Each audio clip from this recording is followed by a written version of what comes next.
Okay. Oh, man. Check. All right, we're back. We are live. Yeah, that was strange.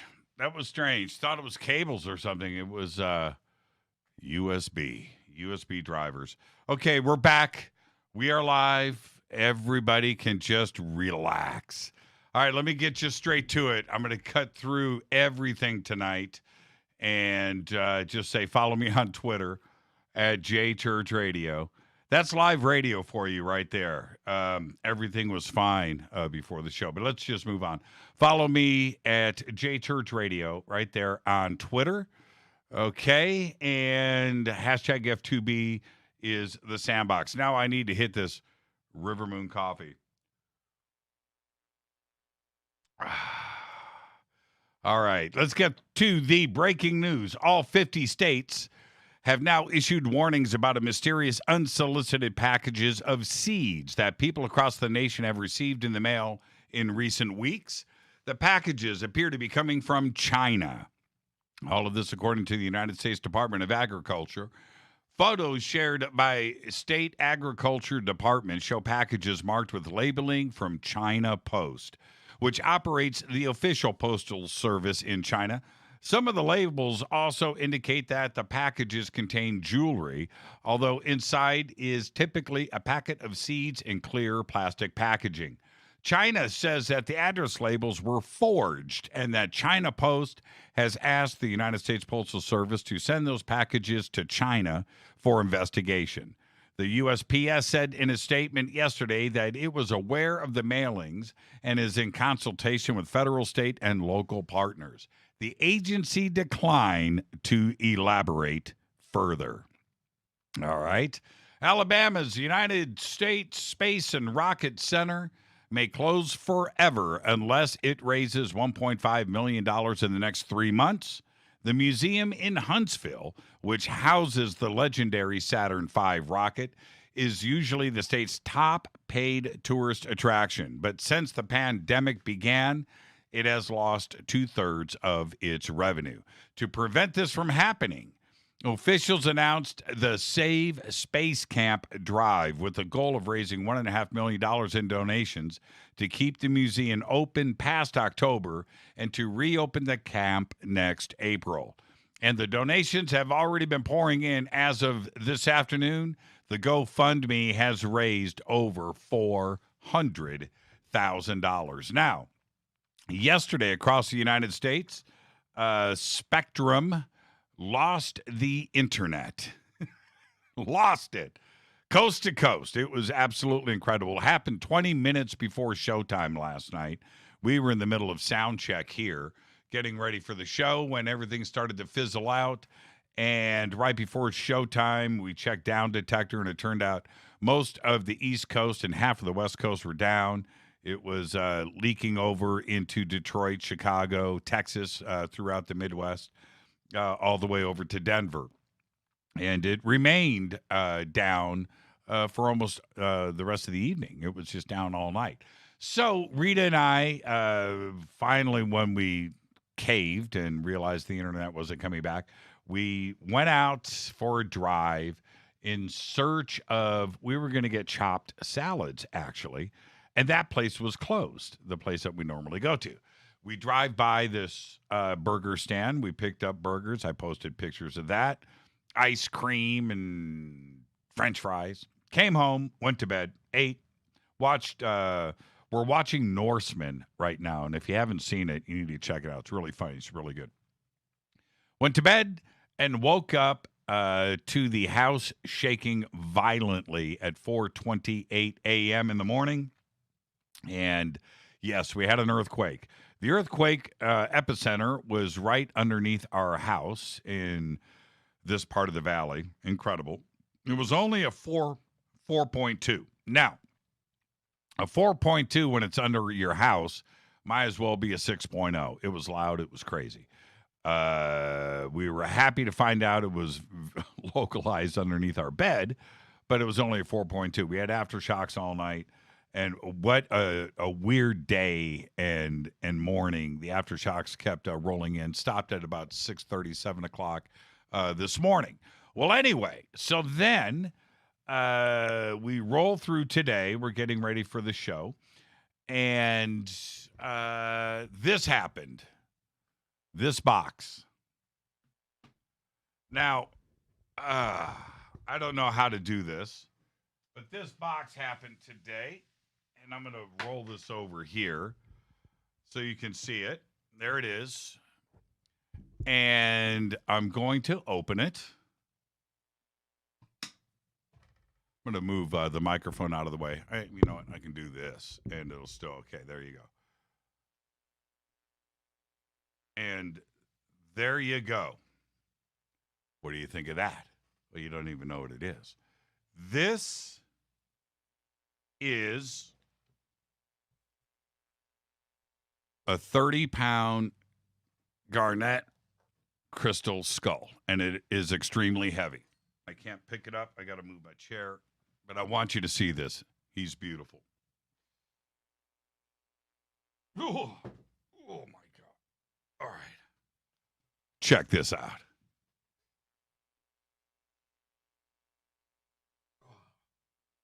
Okay. I didn't know that garnet is this heavy. This is insane. You know, an 8-pound bowling ball. Well, imagine holding 4 of those. There he is. His name is Elvis.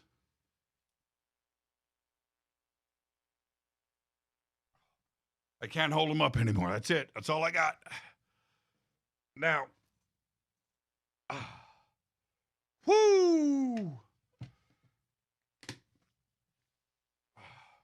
It's my workout for the month. That crystal skull is courtesy of Carolyn Ford. Carolyn, thank you so much. And she has the absolute best when it comes to crystal skulls. And I know that you want one. And if you haven't gotten your first crystal skull, just go and speak with Carolyn Ford. She's over at Einstein, thecrystalskull.com. And check out what she's got over there. We're going to get her links up here in Twitter. And I want everybody to go visit. Say hello to Carolyn and tell her you just saw Elvis on the show tonight. Man, whew, beautiful. Beautiful, beautiful. She has the absolute best. She also has Einstein. So there you go. Okay. All right. This is Fade to Black. I'm your host, Jimmy Church. Let's get through everything else that we need to do tonight, like birthdays. Happy birthday to today, John Siamus, the drumming god. Today, he's 73. John played drums on Frampton Comes Alive. That's all you got to say. John Siamus, today, 73 years old. The Damned drummer, stickman, Rat Scabies, today is 65. And Paul Anka, today, is 79 years old. Of course, Diana, right? Lonely boy. Put your head on my shoulder, and you're having my baby. That was a pretty good one in the 70s. That was right along when that was like Julio Iglesias and that whole AM radio thing in 1973. Paul Anka today is 79. On this day in history, OTD 1958. The United States Congress passes legislation establishing the National Aeronautics and Space Administration. That's right, NASA. NASA, the civilian agency responsible for coordinating America's activities in space, chasing UFOs, and not telling us anything on this day in 1958. Fader fact. Here you go. Fader fact. The Hoovers, as in President Hoover and the First Lady, the Hoovers both spoke Mandarin. That's right. In the White House, they would speak in Mandarin to each other and freak out eavesdroppers and keep secrets. That's right.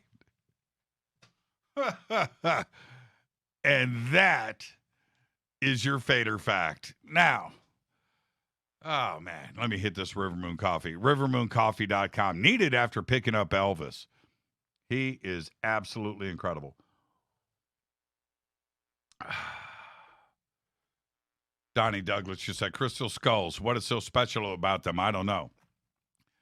Donnie, you got to get your first one. You need to go and hang out with somebody with a crystal skull and check it out.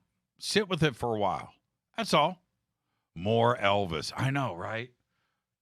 He's incredible. He's incredible. Was afraid he was going to fall through this desk. 30 pounds. Crazy. All right. Tonight, Laura Eisenhower is with us, completing our week here. Thursday night on Fade to Black.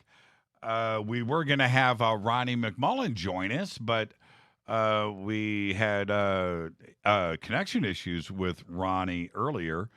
And so, Ronnie, if you're listening, we'll get you on the show on Monday. Miss Ronnie, man, it's been a while since he's been on the show. But also tonight is Laura Eisenhower. And I was speaking with Laura earlier. We talk to her all the time, and her husband, Kevin. We haven't had Laura on in about a year, and it didn't make any sense to us. We're like, wait a minute. How does that happen? Well, it happens because everybody gets busy, number one. Number two, COVID and coronavirus entered our lives, and the last 6-7 months has just been insanity. So there's that part of it. But to be straight with you, there's no excuse for it. We've done so many different things with Laura over the years. But the main point being, she has a way of looking at the world. And every time I have her on the show, I feel centered. I get more centered during the show. And after the show, I just relax. I'm like, man, that was just amazing. And that's what we're going to do tonight. I don't know where the time went, but tonight, Laura Eisenhower is with us. And I'm calling this the return of Laura Eisenhower because I just can't believe it. Can't believe it. So tonight, Laura Eisenhower. And then I want to remind everybody to go and subscribe to our YouTube channel for Game Changer Network. Get ready, because the premiere of the H Factor is getting ready to land. You're not going to want to miss that. Click on notifications, get all of that done. Oh, by the way, we launched the YouTube channel 6 days ago. Today, without any content on the channel, no content. We just crossed 1,000 subscribers today, and that's all of you. Okay, so that's great. That's amazing. It just lets me know that you guys are ready for this. So if you haven't done it already, go and subscribe to the channel, and the premiere is getting ready to kick off. With that, I'm going to get out of here. I'll be right back with tonight's guest, Laura Eisenhower, the return.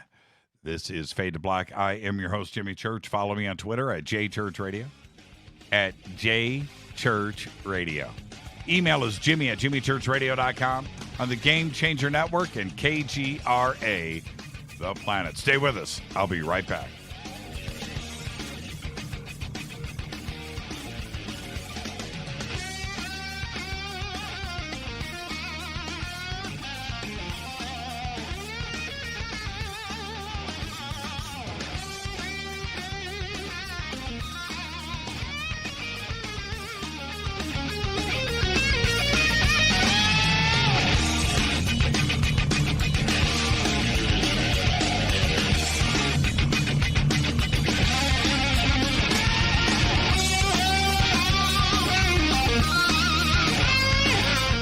This is Nicole Church, daughter of you-know-who, and you're listening to Fade to Black on JimmyChurchRadio.com and the Game Changer Network.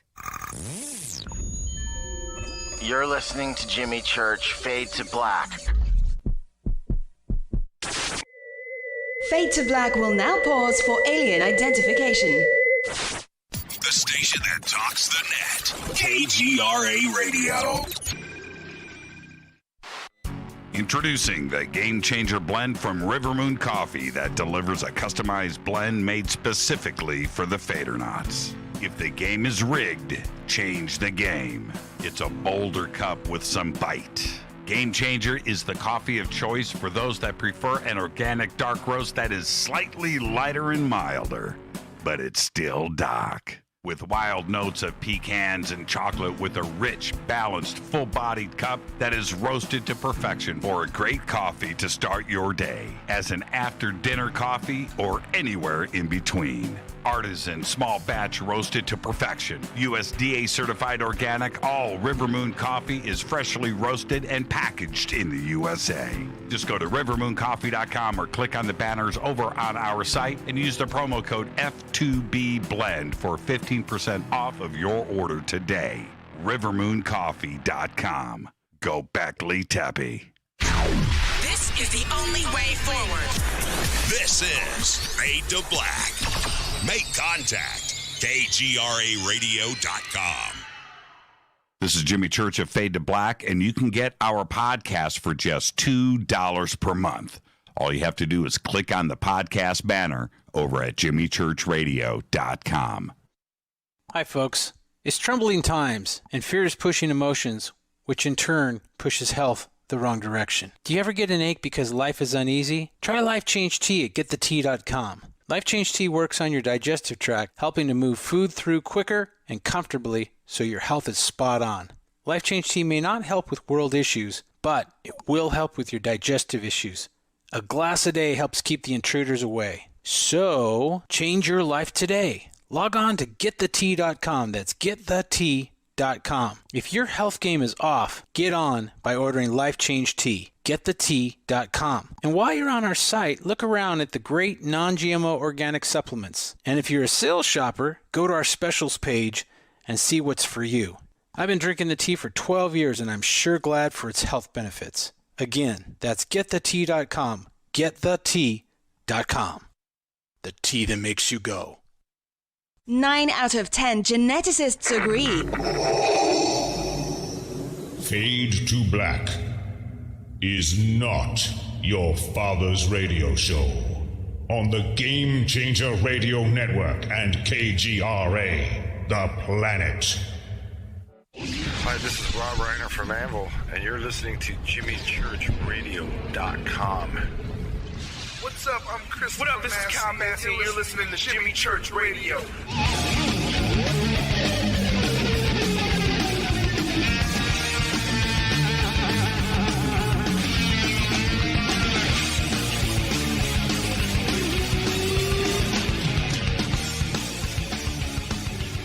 Welcome back, Fade to Black. I'm your host, Jimmy Church.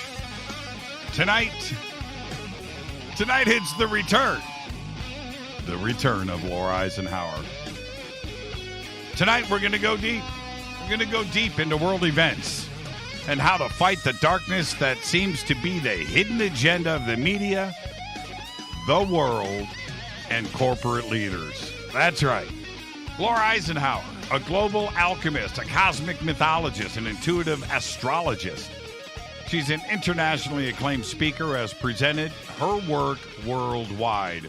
Laura is the great-granddaughter of President Dwight David Eisenhower, and she's one of the leading researchers on health and exopolitics, alchemy, metaphysics, and ancient history. Laura works to free us from the 3D holographic time loop, false archonic systems, and the military-industrial complex with their hidden agendas so we can take our power back. Her website is cosmicgaia.org, and it is right there at jimmychurchradio.com. You can click on it, and I would like to welcome back to Fade to Black, Laura Eisenhower. Laura, good evening. How you doing?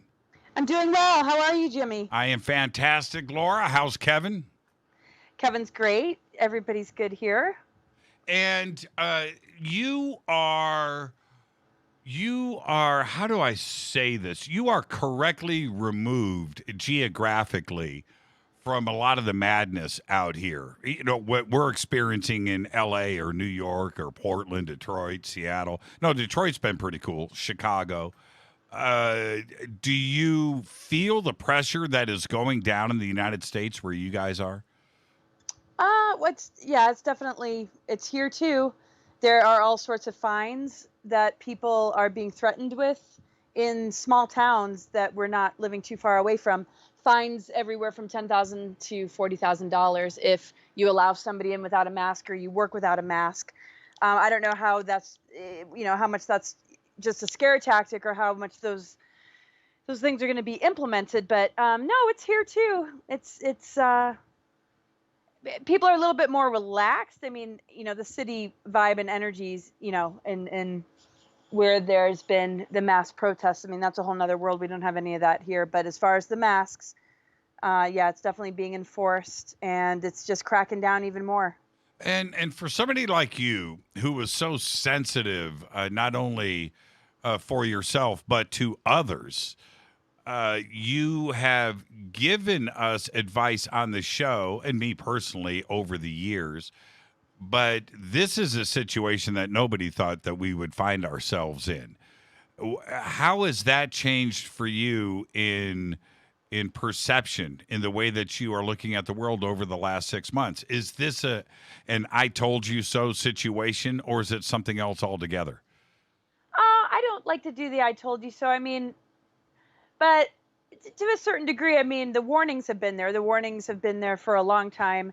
Anybody who is so-called conspiracy theorists have been saying things that have been largely brushed off. And it's even surprising to see how many are still not seeing through it, especially with all the censorship we're seeing in social media and the censorship of experts and doctors. We're not just talking about, things that are a little off the wall and that's the whole thing. So we've been dealing with false flag after false flag and psychological operation after psychological operation. And so, after 9/11 was when things really started to people really started to get vocal, and not just those that might be dubbed conspiracy theorists, which of course a lot of us know that term is purposely used to discredit. But we're talking like the architects and engineers, right? So the documentaries put out from the architects and engineers that were basically saying with their expertise, we can safely say that this is an impossible scenario. This does not happen. This, it looks like controlled demolition.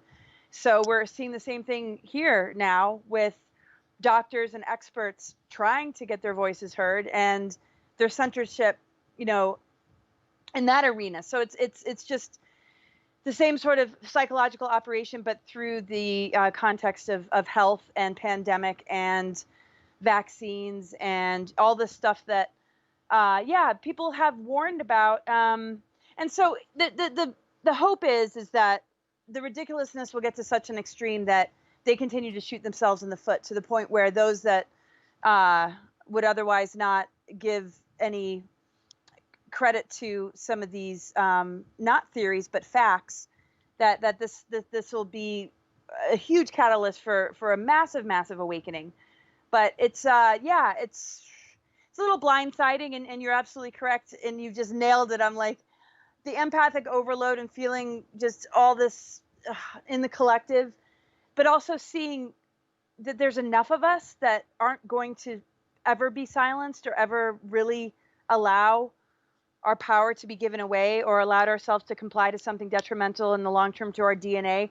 I mean, I think the numbers are pretty darn big, but of course in the mainstream media and on social media, it's heavily monitored and controlled. But that's my hope, is that greater wave is going to continue to build momentum to knock out the next possible introduction of even a more harmful stage in the game of the New World Order agenda, which includes, pandemics and a second wave, which could be way more harmful than this COVID, because they know that it's not reaching the numbers they want. They've got a lot in their back pocket, from what I've heard lately from some folks.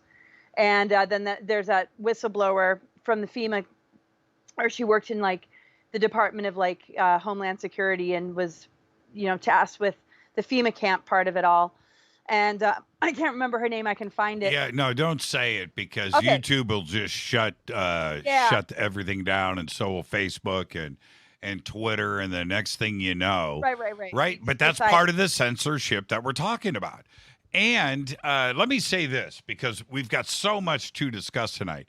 But the doctor who we shall not name, there is also a massive possible disinformation smear campaign going on. I don't know if it's true or not, but the attacks coming at her are absolutely extraordinary with some of the things that she has said recently and has said in the past. I don't know how accurate it is, but they're going there, right?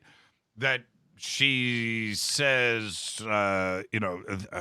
Washington is run by reptilians, right? Okay, well, let's just discredit the doctor, or her degree has come from Nigeria, which I don't know if that's true or not either. But once it's out there in the public domain, it starts to become accepted as fact. All kinds of weird things about dreams and aliens and coronavirus and ET, like just Laura out there smear campaign. Maybe she did say these things, but they are definitely bringing everything that they have forward to make sure that she gets the label that they want.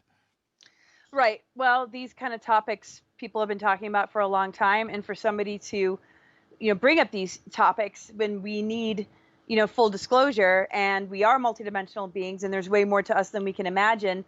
Yeah, I mean, people really got to stop being controlled by the news and I mean, social media, people that aren't, experts, but, work in some sort of alliance with the rollout of these very dangerous things. And so, people are trying to speak out right and left, and she might have added a lot more to the repertoire. But when we look at the larger picture, there is a much larger picture that needs to be addressed. And the more it gets shut down, the more people just allow media to dictate to them, what to pay attention to and what not to pay attention to. I mean, it's like enough already. How many false flags does one need? How many different events throughout history of cataclysms or times that we've faced this particular sort of, juncture in the past? But this is a very extraordinary window period that sets it apart, though, right? And this planetary body kind of sets us apart. And there are all these hidden factors that don't get discussed that could actually be incredibly empowering. And so I almost feel like I don't want to say we're running out of time, but it's a showdown of forces, and we don't have time on our side anymore. And it's up to each individual to decide, to have discernment, to have boundaries, but also to have an open enough mind to see what's at stake. Because we're not just talking small scale things. We're talking about the future of humanity. We're talking about future generations. We're talking about our DNA. We're talking about transhumanism and AI and all these different things. And so the people have become the detective. And it's the people that have needed to do, the research, because there's not a whole lot out there that's going to, guide the way and help open us up to these things. It's a personal war that we have to first win within. And then once we get a grip on that, we can begin to see the lies through the truths. And we're not always going to see eye to eye on that either. But I think the defensiveness starts to mellow out when a person's really in alignment with that frequency. Right. You don't have to fight so hard if it's an organic, natural level of awareness. And in a world that's trying to modify organicness into synthetic transhumanism, we got to get on board and do whatever it takes. And every single one of us counts in this. Nobody can do it for us. These are the greater life lessons we have to recognize. And I almost feel like the reason we're in a world of lies is so we can find our own truth and not put it upon others and saviors. I mean, it's important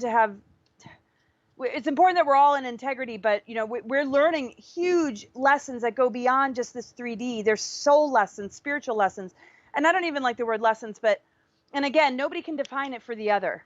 We have to find our own way in it, but, at least commit to integrity and accepting diversity and harmony is true oneness. And we can have differences and harmonize them and not like be dragged down to this level they want us to be at, which is, going against each other. And that's the psychological operation, is that, we look to each other. We're the disease. We have to blame one another and for this or that. And the polarization has gone to the extreme, and it better snap and have a breakthrough so we can begin to move to the next level. Well, and it is truly information overload, right? Everybody is dealing with so much information about so many different subjects that are all related, whether it's stemming off of and starts with, say, something like coronavirus. Okay, we can start there. Coming off of coronavirus, it's the banking system, it's employment, it's unemployment, it's industry, it's not only jobs but money and income, and then it's the travel industry, and then it goes into politics, and it goes into an election, then it gets into geopolitics, it gets into biowarfare, it gets, it's China, it's the United States, it's mask, it's no mask, it's localized, it's not localized, it's real, it's not real. The numbers are, it's like you can go on, and this is information overload for everybody. They don't know what to do about it. And for you, so many people come to you, Laura, with questions. They have questions, and they're trying to figure things out. What is it that you're hearing out there that are their biggest concerns? Well, it ranges. I work with clients every day, and it ranges. Sometimes it's, family and personal relationships, trying to wake up family and friends. But then we have to understand that our version of awakened isn't necessarily somebody else's. So to me, real awakening is standing strong in love and wisdom and universal love, and understanding cosmic and natural law, what this planetary body and consciousness is made of, and why this window period is so significant. What is available to us? To me, that's what we need to wake up to, because it is information overload, and the information overload can sometimes keep us entangled in the matrix belief systems that are pit against each other. So we don't really get anywhere. We're just on a constant treadmill. I think a lot are concerned about, humans becoming cyborgs, and what mandatory vaccinations, might do, and how our survival energies are being manipulated. You can't return to work, you can't do this, you can't travel unless you have this or that in place. And the fact that the people making decisions are not elected officials. So then it goes into, timeline manipulation. It goes into galactic history. How did we get to where we are today? What is this deep state? Who are they? What is that all about? So those are a lot of the questions. Is these shadow elements that have been covert, that have been hidden with facade after just this outer facade, and peeling back all these layers. And as we do that in the outer world, we have to be simultaneously doing it in our inner world, because ultimately it's a huge deprogramming. If we're able to deprogram ourselves, we're going to be able to see the deceptions that are, things that are trying to steer the narrative or control our choices, or cause us some level of, unconscious consent because of the fear and anxiety it brings up. So, we need to focus on our own, personal, deprogramming, and take the time that we need. And so that's my hope in doing sessions with people, is that here's a sacred space to look at your charts, to see that data and interpret it in the best way possible, holding the intention that it's in alignment with the greater good of oneself and humanity. And how to kind of, deprogram and move on from the next level of this like hijacking, but also where we're bound to, agreements that we don't even recognize. Some of it's multi-generational, some of it's just societal indoctrination, things that we don't realize we have formed dependency and attachment on. So, we have to cut the cords, because they ultimately are the things that are enslaving us. So this is some real shadow work we're doing, of looking at, okay, where are we still linked into this? Because how can it possibly compromise us if we're not linked into it? And that's part of claiming one's personal sovereignty, and recognizing that we're here for soul development and spiritual development. Because if we're always trying to achieve something that appears a certain way, we're going to keep these agreements alive in order to be able to pursue that and attain it, even if it's at the cost of who we become as a human species and what we genetically get modified into. We need to go deeper. We need to just step into greater depth, and then we're going to have healthier relationships, because there'll be more compassion. There'll be more ability to see each other beyond the programming, and really connect into, having a lot more respect and appreciation for the treasures that we are to one another, and how much coming together in unity consciousness and rising together and overthrowing this is most important. So it's not political. People have to understand tyranny versus freedom. They need to understand a whole other thing is going on. And the more we project that outside of us, the more time we're wasting and not doing what we need to do within ourselves and amongst each other to rebuild a better world. We all need the community and teamwork to do that. When we talk about our freedoms, and we know that we've given up so much, right? Because we were told that we needed to do this for humanity and help control the coronavirus. Well, okay, so we gave up so much so that we crashed the economy of the entire planet. We voluntarily did it, right? Okay, so anyway, the conversations that are going on right now about a mandatory vaccine, I haven't heard. Obviously, nobody wants a mandatory vaccine. I think that'll be the last straw. I don't think anybody, that's the point of no return where we are willing to give up our freedoms. I don't think anybody is going to sign up for a mandatory vaccine. But where has this chatter started from?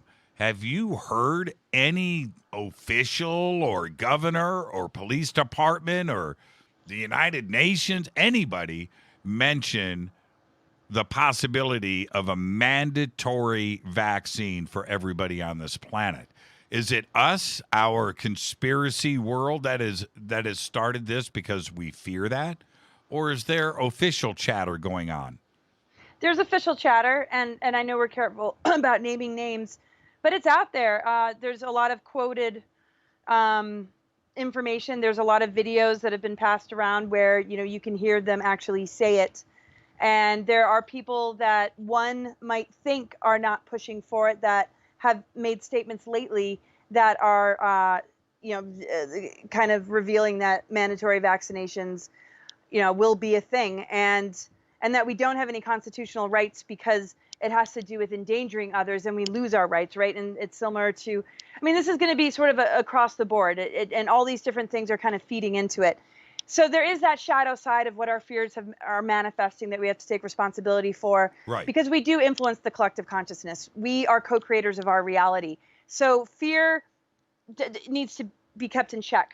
Fear is something that in small doses can give us caution and help us to, have our, watch our back and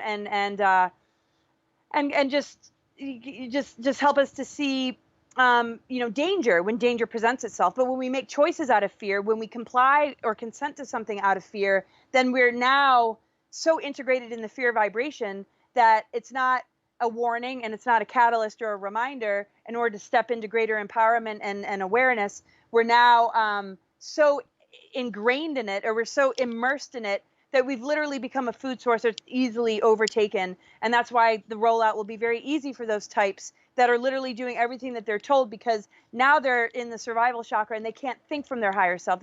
They've lost that creative imagination. They've lost that ability to fully co-create. So the rest of us that are doing all we can to stay in alignment with it are just, encouraging people to remember that, because it doesn't do well to tell other people how to think, who to trust, who not to trust. It's much better, to bring, I feel, attention to our human potential. What is our dormant DNA made of? What can we do in the here and now in terms of how we can co-create this reality in an effective way? And we all really need each other, not in a dependency sort of way, but to me, authenticity, sovereignty is a prerequisite to true unity consciousness, or the rest is just group mind, and it's eventually going to put us into a hive mind, because we've lost the capacity to think for ourselves. Right. So we're seeing the symptoms of this sort of world breathing down our neck. It's ready to we're on the cusp of it, like ready to happen. But in this moment, we could have the most ultimate breakthrough and steer things in a different direction altogether. And that's the most organic and natural one. But we've lost the capacity to trust ourselves. We've lost the capacity to hear our own internal guidance. And there's dark technologies. There's frequency fences. There's seals. The global grid system has been impacted and put in reversal codes from 26,000 years ago. It was encoded with a lot of these different programs in order to create an artificial timeline to drag us into, right? So we have to just every day refuse it through amplifying the positive, or else we're just going to get dragged down to fighting it. And that's very draining and it's very defeating because we're going to have our highs and lows. But if we keep moving into, what's available to begin to transcend all of it, then we really move beyond the net, and we're actually drawing in higher dimensional energies, which are helping the gateways to open. I can't even say that word gates now. Gateway, the star gateway. Right. It helps those things to open and it helps to, knock out the things that aren't in a vibratory match to it. So they're trying to sink us down so we can be assimilated into AI when we can raise the vibration so it's inhospitable for parasitic forces like themselves. That they won't be able to exist in a vibration that's increased in love and wisdom and camaraderie and unity. That's what's going to knock them down more than anything, I feel. Yeah, and it sounds like, and we've got, let me look, with you, Laura, I need to announce this in advance. We've got 3 minutes before the break, okay? So we got to get your answer in quickly, which is this. It sounds to me like you are stressing with everyone the importance of today, the here and now. It's always good to plan for the future, but if we take our focus off of today, then the opportunity is going to blow past us, right? We need to really look at today. Today is more important than 2021, right? Yes. I mean, in the here and now, it's like, we can call all our energy back wherever it's been siphoned, with the media, with different belief systems we might have been raised with, distortions of, the masculine and feminine, the things that we're fed. So we're falling into a trap of something we've been fed when we can actually generate a beautiful reality when we cut those ties and we begin to create from the inside out rather than the outside in, because the outside in is mostly social engineering and mind control tactics. Well, okay. So the fear that has been played out on both sides, and I'm not necessarily even referring to politics. I'm referring to anything. If you are not conforming with one individual or one group, then you are the enemy, and you are divided. It doesn't matter what it is. It could be food, cars, politics, religion. It just doesn't matter. The divided culture is here, and it's been created out of fear by the media. And where you and I would talk about this years ago, where it seemed like for some people it was a fun subject, today this is the reality that we are in. That fear has been working, hasn't it? Well, I think it's coming to a head. I think where it exists in the most extreme ways is making itself known and obvious to the point where there has to be a breakthrough, because there's something much, much deeper that a lot of us are carrying that are not in that vibration. And it can link to other people and help unite us and overthrow the cybernetics and the AI doing that to the point where we lose our soul matrix. We need to stay as strong and close to our true essence of our divine self and move beyond the personality matrix, which is programmed to be at battle with each other, and find more love and acceptance and forgiveness and be humble. It's like we're not always right, and we don't need to enforce our projection on others of how they should live. But what we can all agree upon is let's have more love and respect and help educate each other through just being resources without the shame, blame, guilt, and all that negative, toxic bullshit. Let's, there's number one. Laura got her first one in tonight. It's a drinking game, Laura. You need to be careful with everybody. There's going to be no F-bombs, okay? This is Fade to Black. We've got a over-under on you tonight running in Twitter. This is Fade to Black. Our guest tonight, Laura Eisenhower. We're going to discuss everything tonight. What is going on with this crazy world? I'm your host, Jimmy Church. More with Laura after this short break. Stay with us.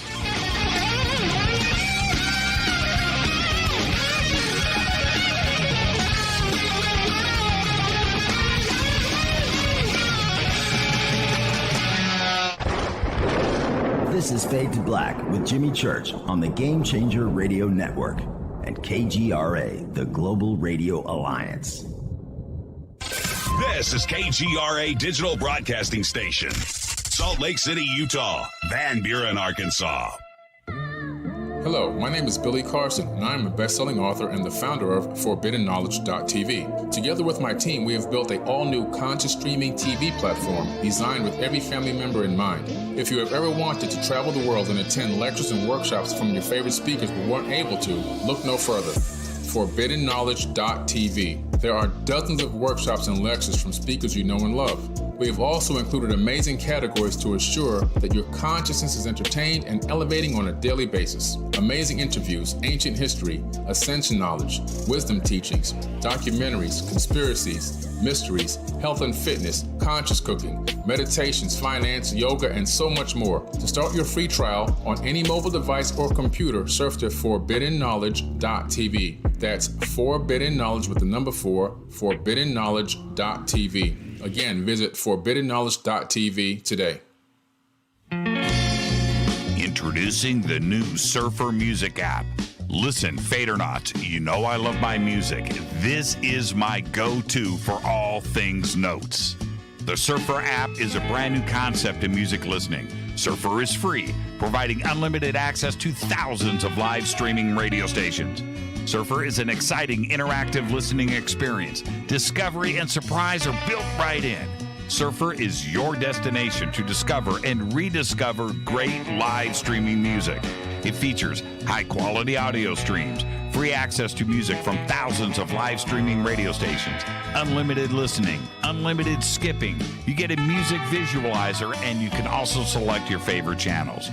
Get it at the Apple App Store or Google Play. Just search Surfer Music or click on the Surfer banner at jimmychurchradio.com. Go Beckley Teppy. When you take the beans from Central America with dashes of Indonesian and African mixed in and then roast it to the dark side of fade to black, you create the ultimate brew of fringe. Introducing the Fade to Black blend from Rivermoon Coffee. Yes, Rivermoon's darkest customized roast was created for the love of Fade to Black. The alchemy of masterful roasting and smoking the beans is in every sip of this full-bodied, dark Java. I need my coffee dark, deep, with distinct bittersweet chocolate highlights, just like the bunker. Leaning further into the darkness of the roast is Fade to Black blend from Rivermoon Coffee. Just click on the banner at jimmychurchradio.com and use the promo code F2BBLEND for 15% off of your order today. Go Beckley Teppy. Hello, I'm Katie, and you're listening to my main man, Jimmy Church, on jimmychurchradio.com. Hi, this is Ray Hobbs here, repping the planet, and you're listening to my good friend, Jimmy Church, Fade to Black, on the Game Changer Network and the KGRA digital broadcast station. This is Toby Kebbell. You're listening to jimmychurchradio.com. Don't hurt me, Jimmy. I'm only little. Hey, I'm Adrian Grenier. And this is Ari Gold. We're the Honey Brothers. We are of the Honey Brothers. Hey, I'm Adrian Grenier. And I'm Ari Gold. We're the Honey Brothers. And you're listening to Jimmy Church. The Revolution. This is Jimmy Church of Fade to Black, and you can become an official Fadernaut by just going to our membership section at jimmychurchradio.com. Hello, this is Serena Wright Taylor from Conscious Life Expo, and you're listening to Fade to Black with Jimmy Church, who holds the Lucky Pony record for the best astrological chart since 1963. True story. This is Micah Hanks of the Gralien Report, and you're listening to Jimmy Church on Fade to Black, across the globe on the Game Changer Radio Network and the one and only KGRA Radio, The Planet.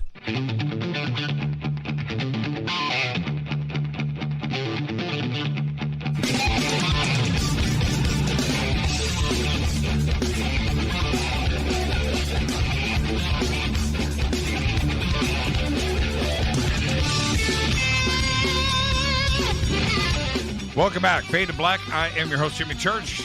Tonight, it's Thursday night. Laura Eisenhower.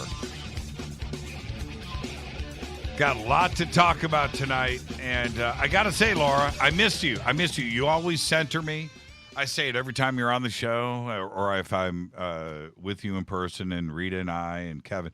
You center me. You ground me. You know, I get to the end of the show and it's like, oh man, I feel so much better. But let's get straight to it. Talking about deprogramming, when I drive around my town of Burbank and I see the sidewalks filled with people walking around, all of them wearing face masks, driving in their cars wearing face masks, shopping, this, that, whatever. The face mask, and especially over this last month, big turnaround. Everybody is wearing them. That is some serious programming where you're not making any facial contact with anybody, right? You're not seeing anybody laugh or smile or yell or be upset. You don't even know who you're looking at anymore. This is pretty crazy. What does this do to not only the United States, but the rest of the world? Oh, well, it's a total hijacking of this particular growth period that humanity's in that has a lot to do with throat chakra. The North Node, which represents what we're here to integrate and step into on a soul level as a collective, is in the sign of Gemini, opposite the South Node, which is in Sagittarius, which is ruled by Jupiter. Jupiter's been a part of a conjunction with Saturn and Pluto. Pluto's the planet of death, rebirth, alchemy, transformation. Saturn has to do with the old control system, the false king of tyranny. When we're looking at the shadow side of Saturn, it has to do with control. It has to do with, the Saturn moon matrix, which is all about, the transmission of artificial intelligence beams through the moon, which has corrupted, like the ultraviolet wave spectrum and our connection to like a much, much higher reality. So these dark agendas have been in the works for a while. So Pluto being near Saturn and then Jupiter, which not long ago in December, January was actually where the South Node was, shows the growth period that we're in as a humanity to let go of the old paradigm and begin to move into higher earth energies. And so there's a lot of different growth periods that we need to, go through. And the cabal or the, these dark agendas are always like seeking to hijack the very thing that we need to step into. So when it comes to these masks, it's all about, silence. It's all about, separation. It's all about being muzzled and kind of like, being shut up. They're censoring, right? So as we're about to move into a more empowered kind of experience through communication, through speaking our truths, through sharing information and knowledge, this is when they're coming and being like, oh, we're going to take that part away. And so when we look at the energy of Pluto and Saturn, the way I look at it is we're stuck in a growth period. People don't recognize what they need to let go of and what transformation is available for them to step into. And the more they don't recognize this, the worse these controls get. That's why we see it getting worse.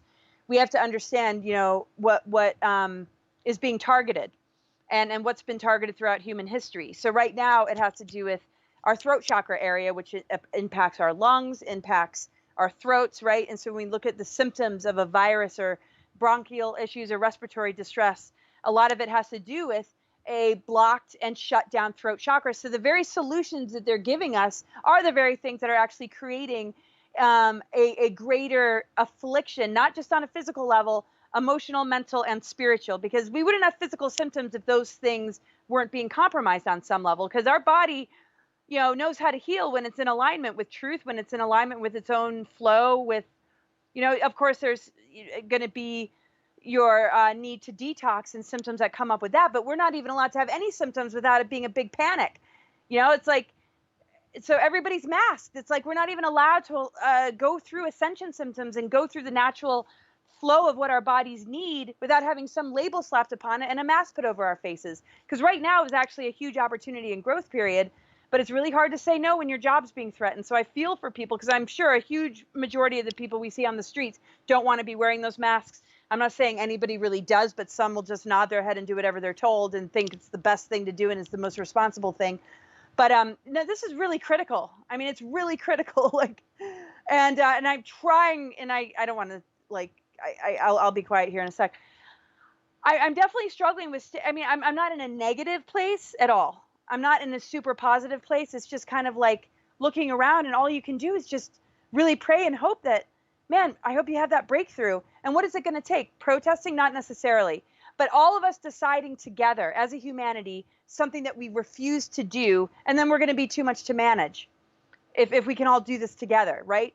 But they do have bioweapons, so people are getting sick. So it's kind of like, it's almost like wherever you turn, it's like we hit our head against a wall, and it's like, all right, where's the passageway to the next level? Well, I've been studying this for years and years and years, and that's what I try and bring attention to in my presentations. But, you know, sometimes it's like, it's impossible to reach the numbers that and it's not like I have all the answers either, but if we don't understand these dark technologies, if we don't understand how this is affecting our glands, our organs, our energy meridians, and the flow of energy and everything like that, and if we don't understand that this window, basically the sun started to move through the 13th sign of Fiacus in 2010, and there's something more available than ever in this particular window, we don't need to be looping in the trauma cycles that these trigger events are geared towards doing. That's why, you know, people are getting outraged about stuff that might have been a much bigger issue years and years and years ago. But what's wonderful to see is that there's a lot more attention on human trafficking, child trafficking. We see Maxwell back in the news, Prince Andrew back in the news, and, you know, a lot more attention on this, and you know, the release of the documents. I mean, we're getting our priorities back as far as what we need to address in order to overthrow this dark cabal. Because if we don't start to really see this and bust these crimes against humanity, they will remain in power. So there is a lot of good that's coming out in the news lately. Well, how do we, and you spend a lot of time on social media, and you can see the ebb and flow of thought, and you can also see the flip-flopping, not in a negative way, but the changes that people have day to day.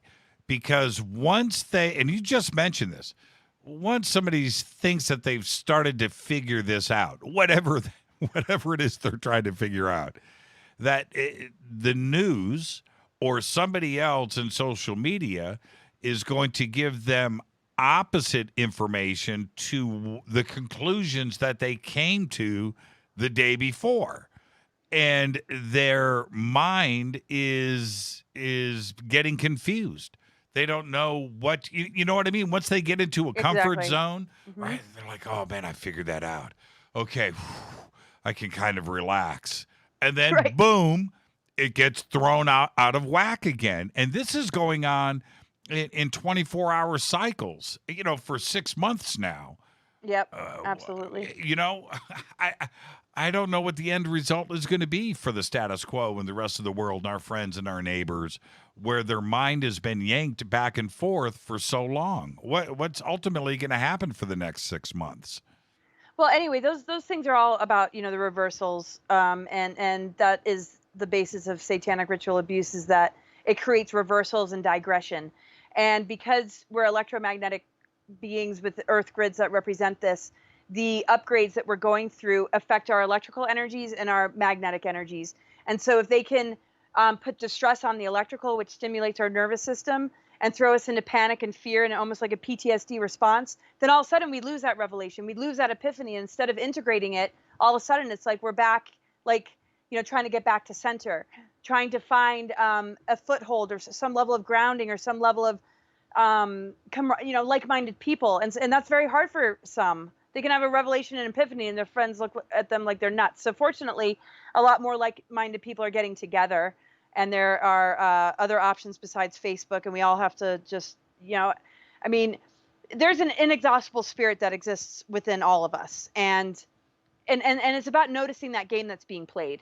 So if one has an epiphany or a revelation, and it leads to a feeling of greater well-being and internal peace, then hold on to it for dear life. Don't let anybody take that away from you, and understand that the tactics out there are literally waiting in the wings to say, okay, you think you figured something out? You're about to take things to the next level? Well, I don't think so. This is the targeting of you know, the whole human race when we start to move past the 7th chakras. Once we start to activate the galactic chakras and we begin to upgrade our DNA, the level of psychic attack increases. And the thing is, it creates defeat, it creates hopelessness, and it makes a person feel like, wow, okay, I guess I failed on my spiritual path. And I say this a lot.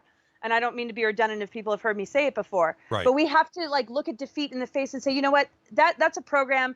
That's a negative ego construct. You know, we can't expect something to pat us on the back or to totally give us approval. We need to give ourselves enough self-love and respect to not be so concerned what might rip it away and what might agree or not agree. Eventually, we're going to find like-minded people. Whatever we need to let go of in order to bring that into our life is what we need to be willing to do right now, instead of try and hold on to these relationships just for the sake of feeling like you have a sense of community. Well, I mean, and that's where self-doubt comes in, where a person's revelation all of a sudden is like, they go into, they question it. I have so many advanced souls that come to get readings from me. I'm like, man, you know, you're like a creative genius on a spiritual level. And they're like, really? I just, oh man, it's like they can't even reach it or enjoy it because they're being thrown around and they're being knocked off their center right and left. You're right. Let me outer media and their friends that are literally allowing themselves to be channels of these dark forces that are like, people are being weaponized against each other. Sorry, yes, go ahead. no, that's exactly right. And this is what is so interesting about that, Laura. And I am never been more serious. The alternative to us, I'm talking about you and I in our community, right? The alternative to our community, just being a sheep, going along with the status quo and doing your thing and do as you're told. Now we know, and especially them, the masses, now realize that system is broke. That system didn't work. You want evidence of that? Look around you and look at your life. So those that are on a spiritual path and that are trying to figure something out, an alternative, and you get to the point of self-doubt, what is your alternative? To be them? To have failed? Look at the way that they are handling this situation. Us, Laura, turned out to be the not-so-crazy ones. Right? Am I wrong in that statement? No. I mean, I think we have a certain craziness that keeps us from being programmed and controlled, and it turns into like, you know, actual, you know, clarity, and also, I mean, having a hyper awareness of the tactics and strategies that are being used. Basically, they're trying to turn us into the most they're trying to turn us into the greatest host for a parasite. Yeah, robotics. They're designing us to be a host for a parasitic influence, so that we're dealing with attachments and we're dealing with, you know, the AI wouldn't work unless we are already programmed. AI does not work on a authentic, awakened person that's standing in their power. And of course, we're not all going to be the same, so we shouldn't try and be the same, or else we're repeating the very thing that they're trying to do to us with different terminology. And that's part of the new age deceptions out there, is that it's the same old thing with different terminology, but it's still about control, and it's still about the shame, blame, and, you know, so we really got to like go into a whole other zone. And I think, you know, and I've always found that with you, and I, you know, I feel that this is something I'm working all the time to cultivate within myself, which I realize doesn't take any work at all. It just takes distancing and boundaries and making sure that I don't get too sucked up into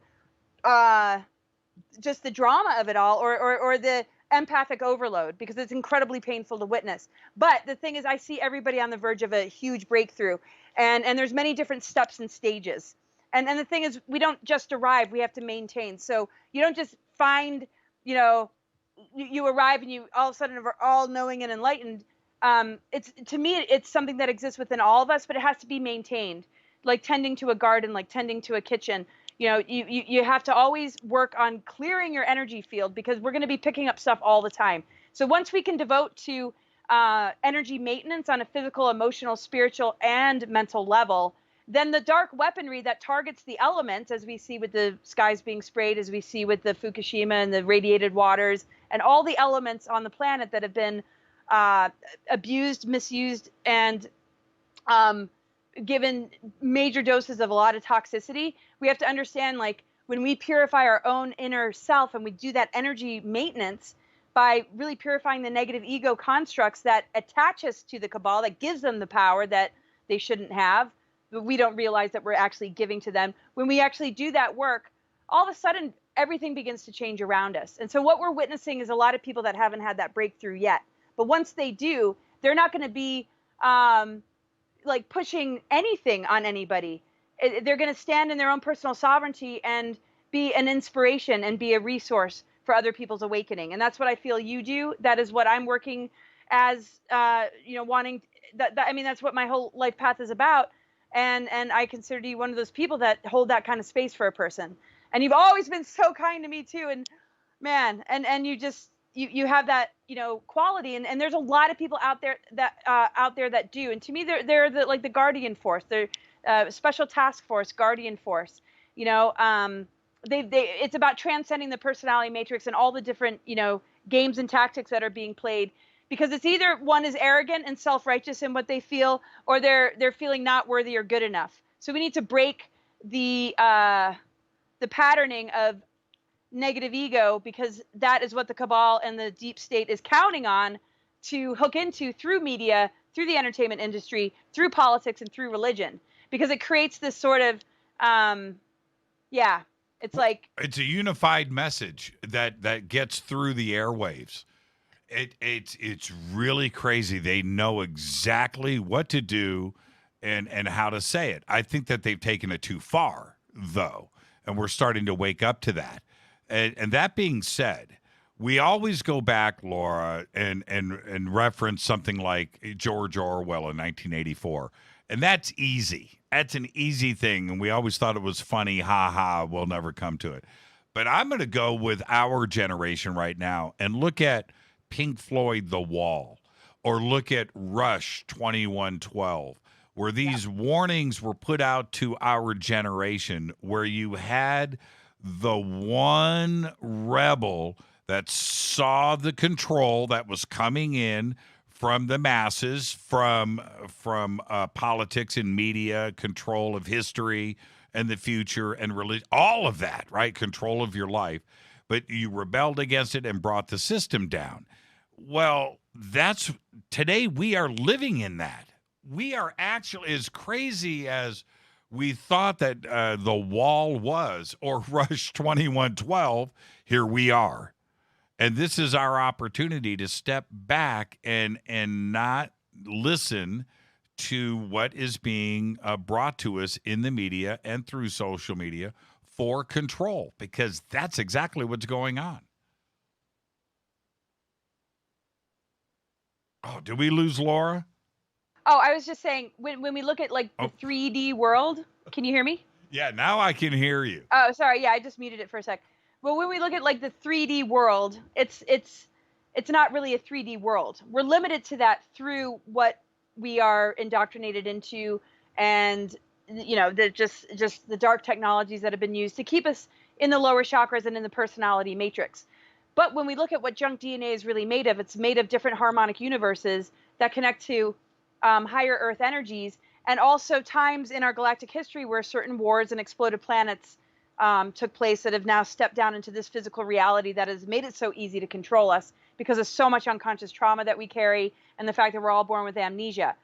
But there are organic initiations that are always available to us. And that's where we need to step back and understand that a lot of the planetary alignments going on are all about us shifting to the next level, dropping the old paradigm and its belief systems and its mind control and its social engineering and the multi-generational ancestral patterns as well, and to understand the nature of this 1% or this, cabal, and some of that history is, very helpful. But all these difficult, adverse times that we're in always can lead us to the most unbelievable, breakthrough.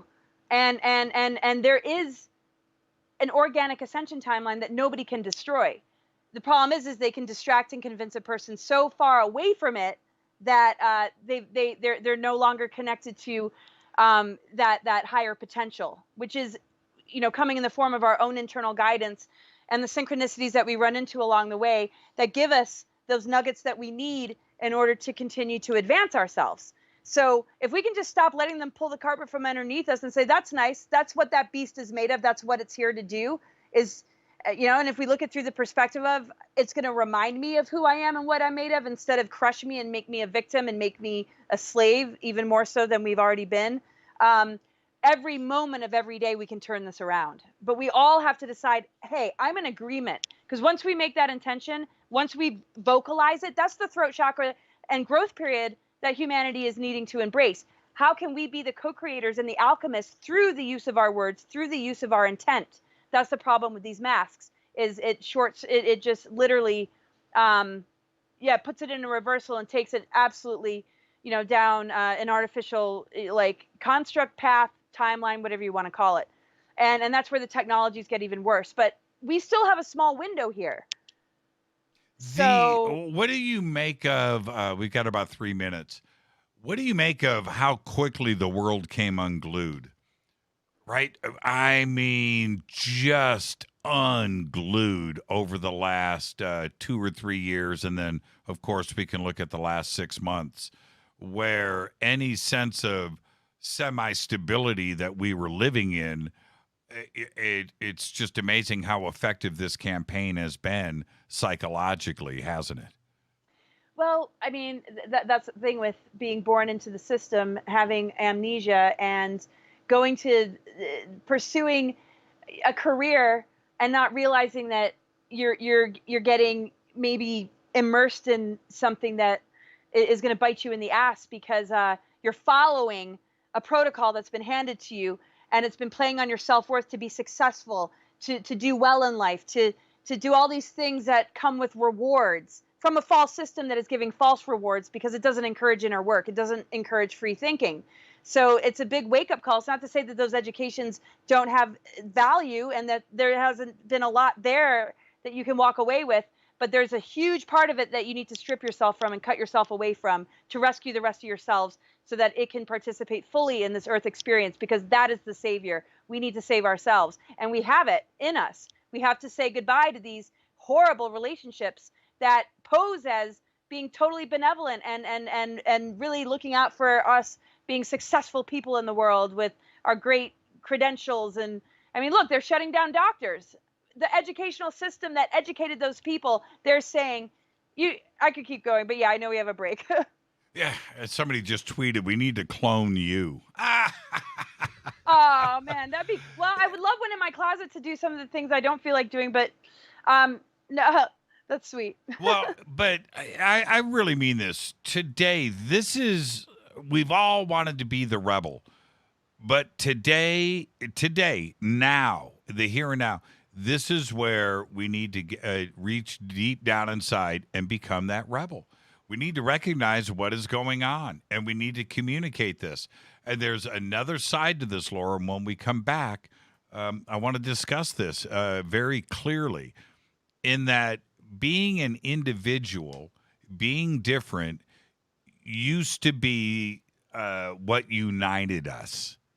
That's what made us so great, not only as a country, but as a neighborhood, or sitting around a dinner table. Everybody being different views, different ideas. Let's tie that's what made us so great. Today, if you are different, you are now an outcast, right? You're canceled. You're fought. You're hated. How did we get here, Laura? Yeah, well, definitely we can, talk about that. This has been in the works for a really long time, and this is part of, the greater goal is to shun those that are unique and different, that have the ability to think for themselves, to shun them from society, not let them travel, not let them go to work unless they get this shot or unless they wear this mask. So this is where we got to pull together, because we are on an abundant earth that will take care of us. We need to work with this earth. We need to work with each other and pull our resources together and starve this beast and starve this system. It doesn't deserve us. Yeah. And as far as masks go, look, I wear them. I have to wear them. I mean, that's one small part of it. Yeah. It is. No, look, but this is what they didn't give us a choice to wear the mask. Exactly. Right? Exactly. That's a totally different situation. Now, that's why we got to pull together. Yeah. That's right. Because now it's, you want to eat, wear a mask. Right? It's just like crazy. Yep. This is Fade to Black. I'm your host, Jimmy Church. Our guest tonight, Laura Eisenhower. Stay with us. We'll be right back. More with Laura after this short break.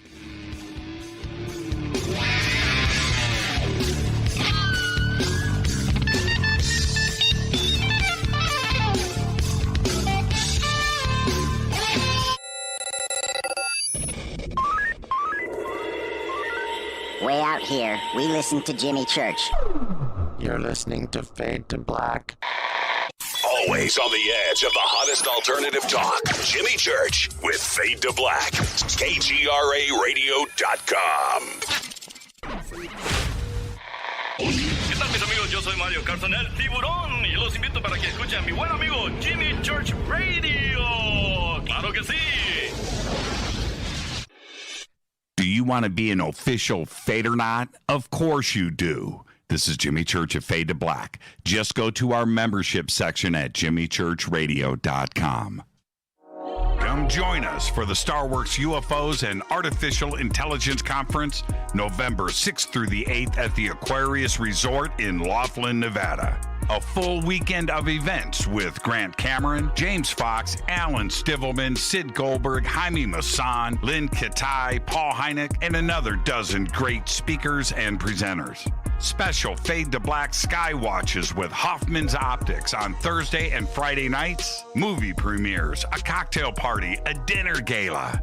Get your discount ticket packages today at StarWorksUSA.com. I'll be there along with the entire Fade to Black crew. Start planning your weekend now for the Starworks UFOs and Artificial Intelligence Conference, November 6th through the 8th at the Aquarius Resort in Laughlin, Nevada. Just visit StarWorksUSA.com. Go Beckley Teppy. So, you love talk radio? Then you'll love TalkStreamLive.com. TalkStream Live is always on, 24/7 with the best streaming talk shows. Find your favorite talkers and discover some new ones. It's free, readily available online or on mobile with any smartphone or tablet. Finding your favorite talk shows all in one place has gotten a whole lot easier. Just go to TalkStreamLive.com. Be sure to download the free apps from Google Play or the iTunes App Store. You listen to us, and we listen to you. And so does the CIA. KGRARadio.com. Permanent industrial glue impossible to remove? Not anymore, because Handyman Formula by D-Bond is a patented chemical adhesive remover. It's used in the building and home maintenance industry, but now it's available for your home use, for your DIY projects. Unglue stickers, silicone rubber, labels, price tags, flex tape, weather stripping, carpet glue, wood glue, liquid nails, even 3M 5200. And it dissolves graffiti. Yeah, graffiti. Handyman Formula by D-Bond works, and it's safe to use on most surfaces. No need to call a professional. Don't get out the pliers and blowtorch. Just apply a little Handyman Formula by D-Bond and wait 90 seconds, then quickly and easily pull the items apart. Get unstuck. Visit DBondHandymanFormula.com. That's DBond. Telepath is a weekly digital newsletter filled with the latest paranormal news, trending topics, and fresh articles from some of the most popular critical thinkers in the community today. Stay informed on your favorite paranormal podcasts and live streaming talk shows. Interact with the Telepath and upload your paranormal story or pics. It could be featured in an upcoming edition. Sign up right now for the free Telepath newsletter at paranormal.radio.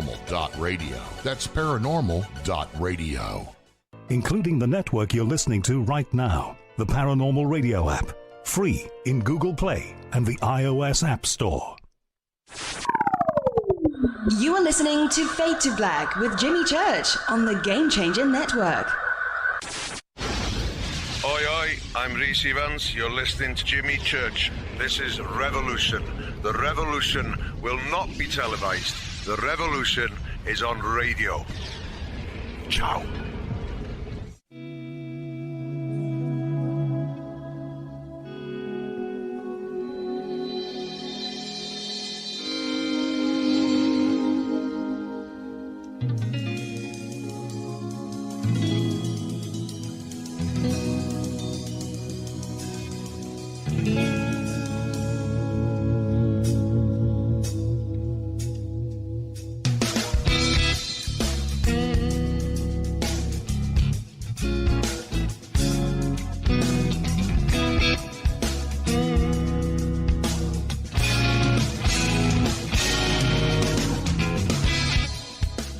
Welcome back, Fade to Black. I'm your host, Jimmy Church. You can follow me on Twitter at JChurchRadio.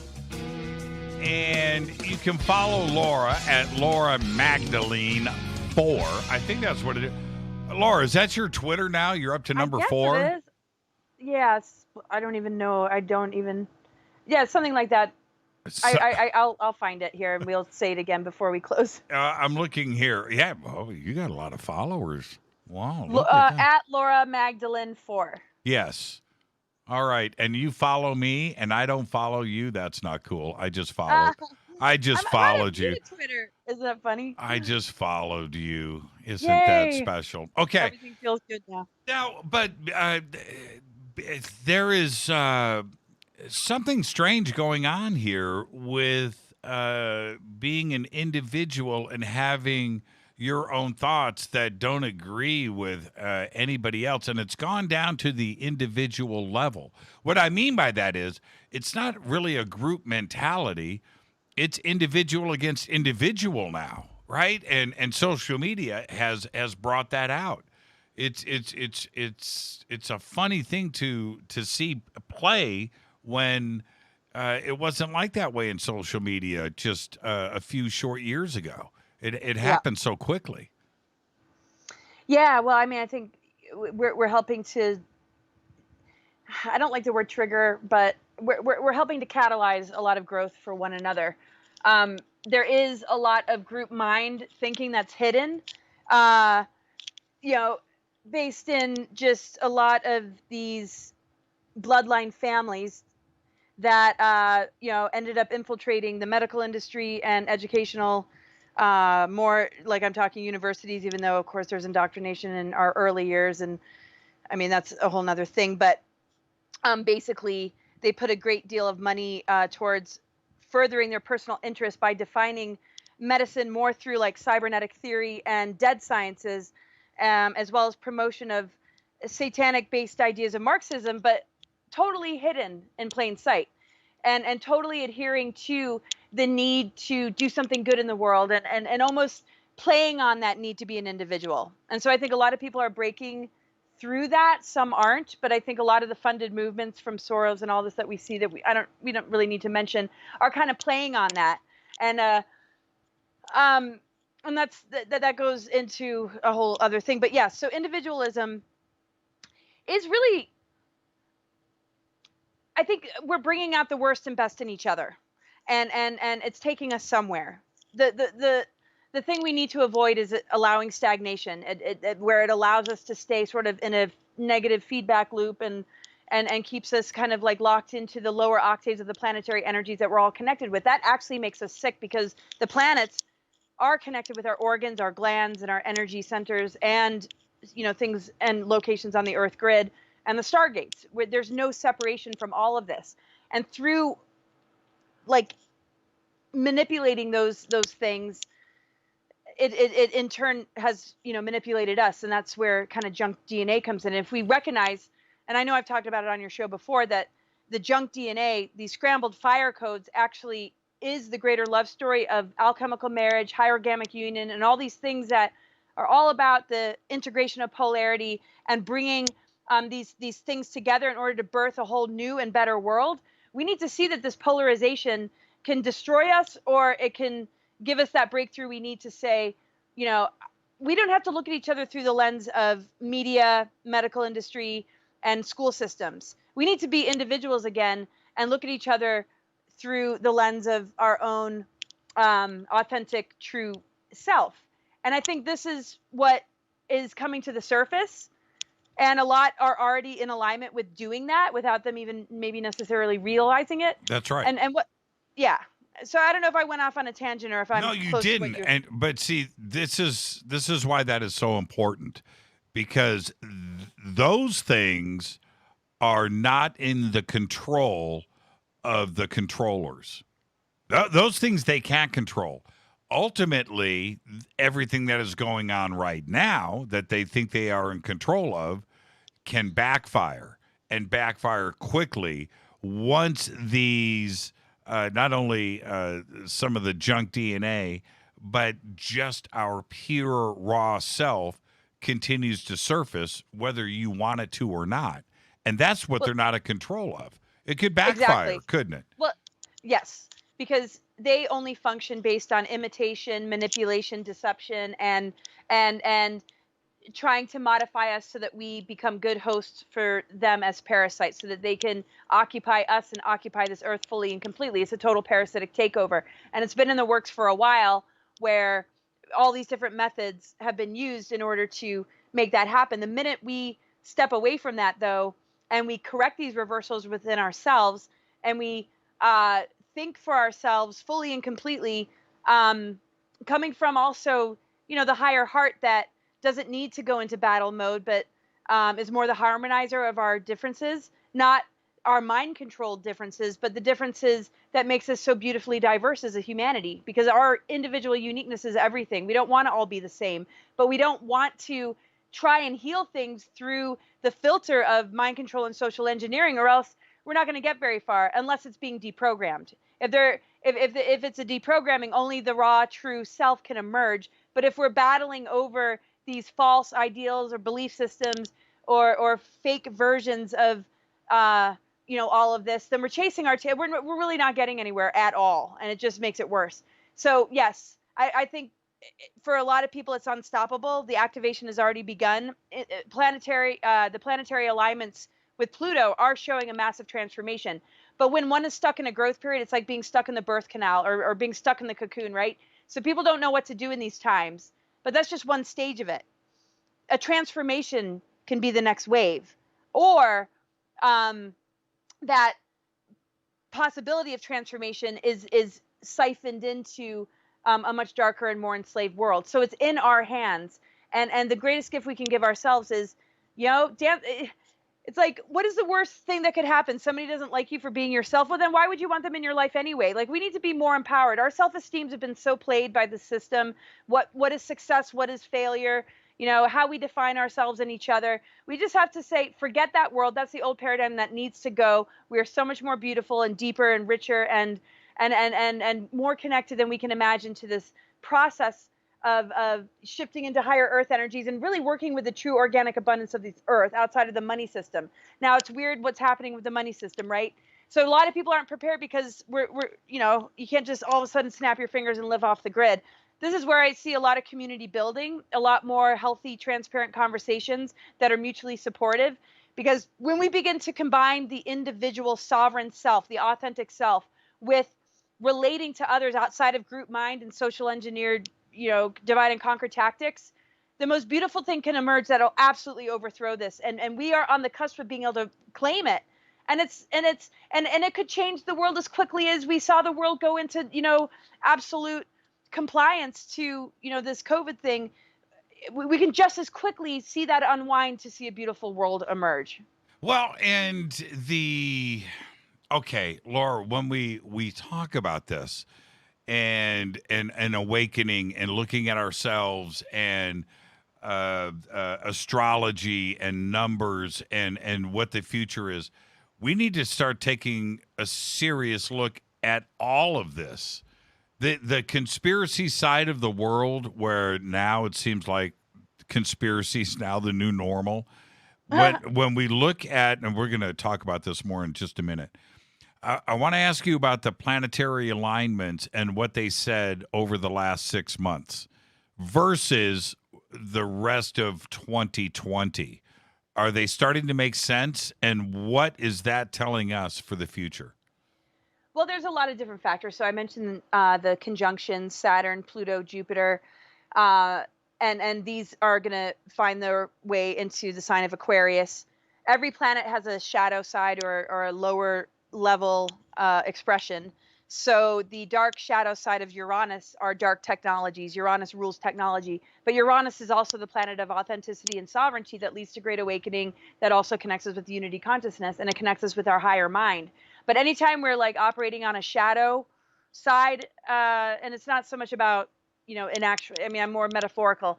It's sort of like what Saturn's been. The higher octave of Saturn is self-mastery and becoming a teacher, but the lower octave is tyranny, control, and this sort of satanic ritual abuse, thing that feeds into the black cube of the actual planetary body Saturn, and how the rings and the moon and the patriarchal agenda is very much representative of the Saturn moon matrix. So once we break the programming, it's like everything flows a lot different. What we draw to ourselves, what we attract to ourselves, the world around us, begins to really change. But it's hard to hold consistency, because like you were saying, we can have a epiphany or revelation, and then all of a sudden something, takes it away, or there's some kind of attack, and it's really hard to maintain. But when we're consistent enough with anything, it begins to become our reality. But when we're up against something that wants us to lose connection with that, it's hard to have consistency. It's a little bit of a back and forth, kind of lost and found, getting grounded, ungrounded with it. But basically what's happening with the charts, or with the astral alignments, when the North Node moved into Gemini, very much about throat chakra. So that's still there. No matter how much they try and shut down our voice, there's some voices that cannot be shut up. And I think people are realizing a lot of their physical symptoms. I mean, we can fear a virus all we want, but what we need to understand is we can transmute and overcome pretty much any virus or illness. And that what we're waking up to is that we're not victims to things like viruses or bioweapons. We're moving into a more expanded, embodied self that can transmute and alchemize things like viruses, and also dark weaponry, and even the nanites that we've been breathing in from chemtrails. We are on the verge of advancing ourselves and recognizing that all these assaults and all these viruses or whatever that they're hiding behind, as far as the weaponry, it's like we see superstorms, but only some people can reveal that those are engineered because of things like HAARP and chemtrails and other things that are considered conspiracy. Well, people got to wrap their head around the fact that these dark technologies exist, but they can be neutralized and overcome when we shift out of these lower vibrations. And that's why there's media. That's why there's all these tactics to control us, because they require us being programmed and controlled for any of it to even work or impact us in a negative way, for us to be further assimilated into what they want us to be assimilated into, which I feel the gray collectives and the hive minds of the gray alien agenda is very connected to what they're trying to do to humans. So once we get over that hump, we become the override frequency. And it's actually contagious in a really positive way. And it can begin to help others to align with organic ascension signals versus AI signals that are requiring our fear. Because that's what the loosh is too. It needs our anxiety and fear for it to be able to plug in, because they, these groups utilize these technologies. So I guess I'm going off on a tangent here, but as everything moves into Aquarius, we have that opportunity to stand in that individuality that you talk about. For every person to take it upon themselves to say, this is who I am, and I'm gonna represent my truth, and I'm gonna be my own personal movement, and operate from that level of inward awareness and authenticity. That's going to offset these dark technologies. But we're in a bit of a showdown of what is humanity going to decide? Are they going to ride these more shadow side? And we're also dealing with a huge amount of retrogrades. So anyway, continue. You kind of get what I'm saying, though? Yeah, I do. So, I want you to continue. And the reason, okay, when you mention as we move towards Aquarius, are we talking about the age of Aquarius, or are we talking about another Aquarius that could happen in the next 3 months? Well, I mean, it's all kind of in that sort of age of Aquarius that we've been sort of riding the cusp of for a while. When outer planets move into Aquarius, that's when I feel like we're really in the age of Aquarius, because the outer planets rule generations. The outer planets are the initiatory planets that throw us into the growth periods we need in order to advance ourselves. So those are the initiatory planets.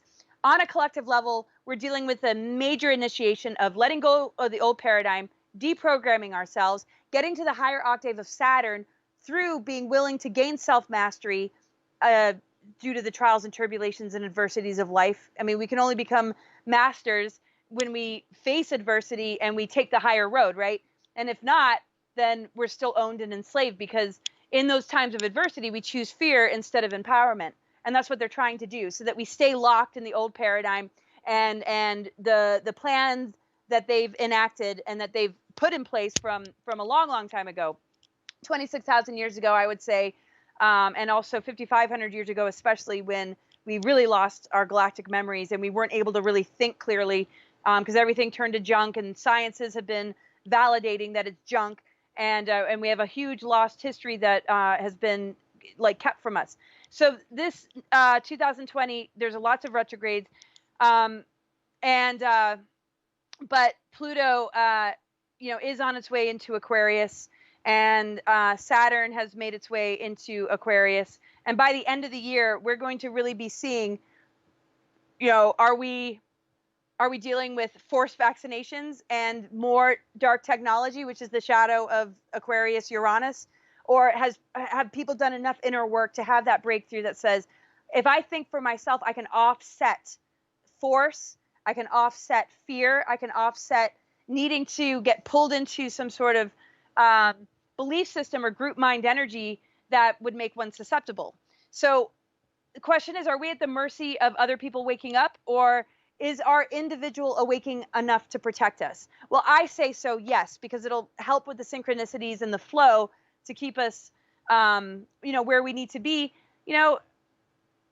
It's just part of the greater magic and flow of cosmic and natural law, and a much, much bigger picture. This is the thing with quarantine and frequency fences. It's literally sealing us off from the things that can be a part of this process to help upgrade us as humans and help us to be more advanced humans without transhumanism, where we understand we're the most advanced technology. And the prerequisite for us to even understand that is to get real with ourselves. And that is the individual that I feel you're talking about, right? Yes. And we're getting some comments in Twitter about clicking that is going on. Some think it may be the NSA or the CIA interfering with the show. Others are suspecting your jewelry or bracelets. I don't have any jewelry or bracelets on. I do have the ear things in. I don't have any earrings on. But another thing that I need to share, because there's not a whole lot we can do about clicking. Whatever that person just said. Yeah. Clicking. It might just be like also because it's earbuds, not like big ear pieces, No, So, now that we know it's not jewelry, then it must be the man. That's all we want to know. but there's one more thing about the year ahead, though. There's going to be a lot of fired up energy. Pluto is making challenging aspects to Mars, also square the asteroid Eris, which is the goddess of conflict and strife. People's buttons are going to get pushed, and this is a good thing. Anger is a good thing if it can be channeled correctly, and if it can be connected to what our passions are, instead of just like rage without direction, right? That can be harmful to others, and it can be out of control. There is going to be so much amplified fire energy for the rest of the year, which will probably be exactly what we need to step into the higher potential and possibilities. And I feel like that timeline can't be destroyed. We have to make a choice every single day, though, to stay in alignment with it. And the thing is, it's not something you have to try and do, because you're already made of it. It's already within you. You have to be willing to not be distracted or interfered with, and you have to, just make these strong statements to yourself, which goes back to like being in the now instead of planning ahead to the point where we lose the now. In the now, we need to constantly shield ourselves, send out and generate the intentions and visions that we want to manifest, and we need to just say, I'm going to keep my creative channels clear of propaganda, dark technology, and any form of manipulation. If we say that to ourselves every day, then we're staying connected to our creative imagination, which can generate a future that we'd like to see. The minute we lose connection with that is when we're in trouble. And we are seeing that this is the struggle and the crisis that the world is in. And so, if we look towards, who would have thought December 31st, 2019, that 2020 was going to be this and not the ray of hope and sunshine we thought it was going to be. But going into 2021, if it starts to play out this way, Laura, what do we do with the other things that are causing all of this emotional distress? I'm talking about they played every card that they could this year. Right? Racism. Well, they're running out of cards. Yes. Yeah. Racism, the police, politics, religion, certainly employment and family, your community, everything has been laid out to cause the divide and conquer mentality that is going on. Yeah. Right? Yeah. Well, they had to accelerate all the cards being played because, humans have taken a stand. Victims have spoken out. We're dealing with court cases now where elitists and pedophile rings are being exposed. We're dealing with Hollywood crumbling before our eyes. This, I don't think they really planned on, right? They can't deal with the spontaneity. They rely on our ability to be controlled, and I figured, they had us. So when we see all these cracks in the foundation, or when we see all these cracks in the rollout of this New World Order agenda, and the life that can breathe through and rise through those cracks, that is the true authentic human, and how we can all, work together. We've got that on our side more than we realize. And so even though they're playing every card this year, once they run out of cards, by the time the end of the year comes, when a new wave of energy is going to be coming in based on alignments, and it doesn't mean we all have to know everything going on astrologically, but there is a huge collapsing of the system, and they're hoping that they can control us before those things are widespread and known to the point where it's factual and nobody can argue with it.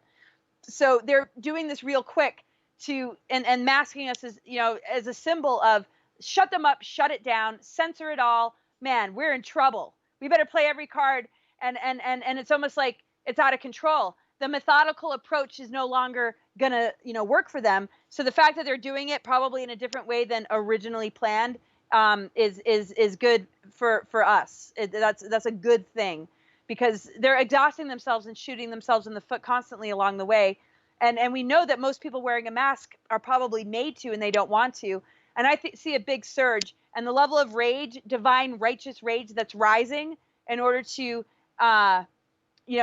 burn every card that they play, so that when 2021 rolls around, they got no more to play, and we're all looking at each other like, whoa, we can see it now. I can only hold the highest faith. I always have from the beginning when I entered this field, and it's not blind faith.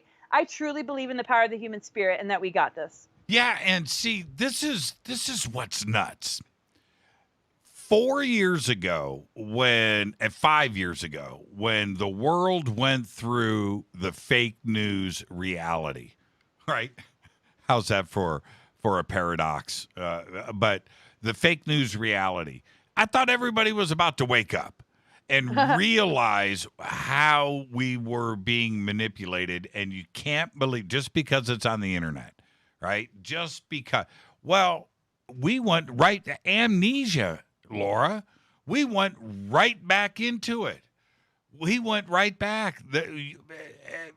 There isn't a consistent news report across news platforms anywhere. Everything is completely different. So it all can't be true, and it all can't be wrong.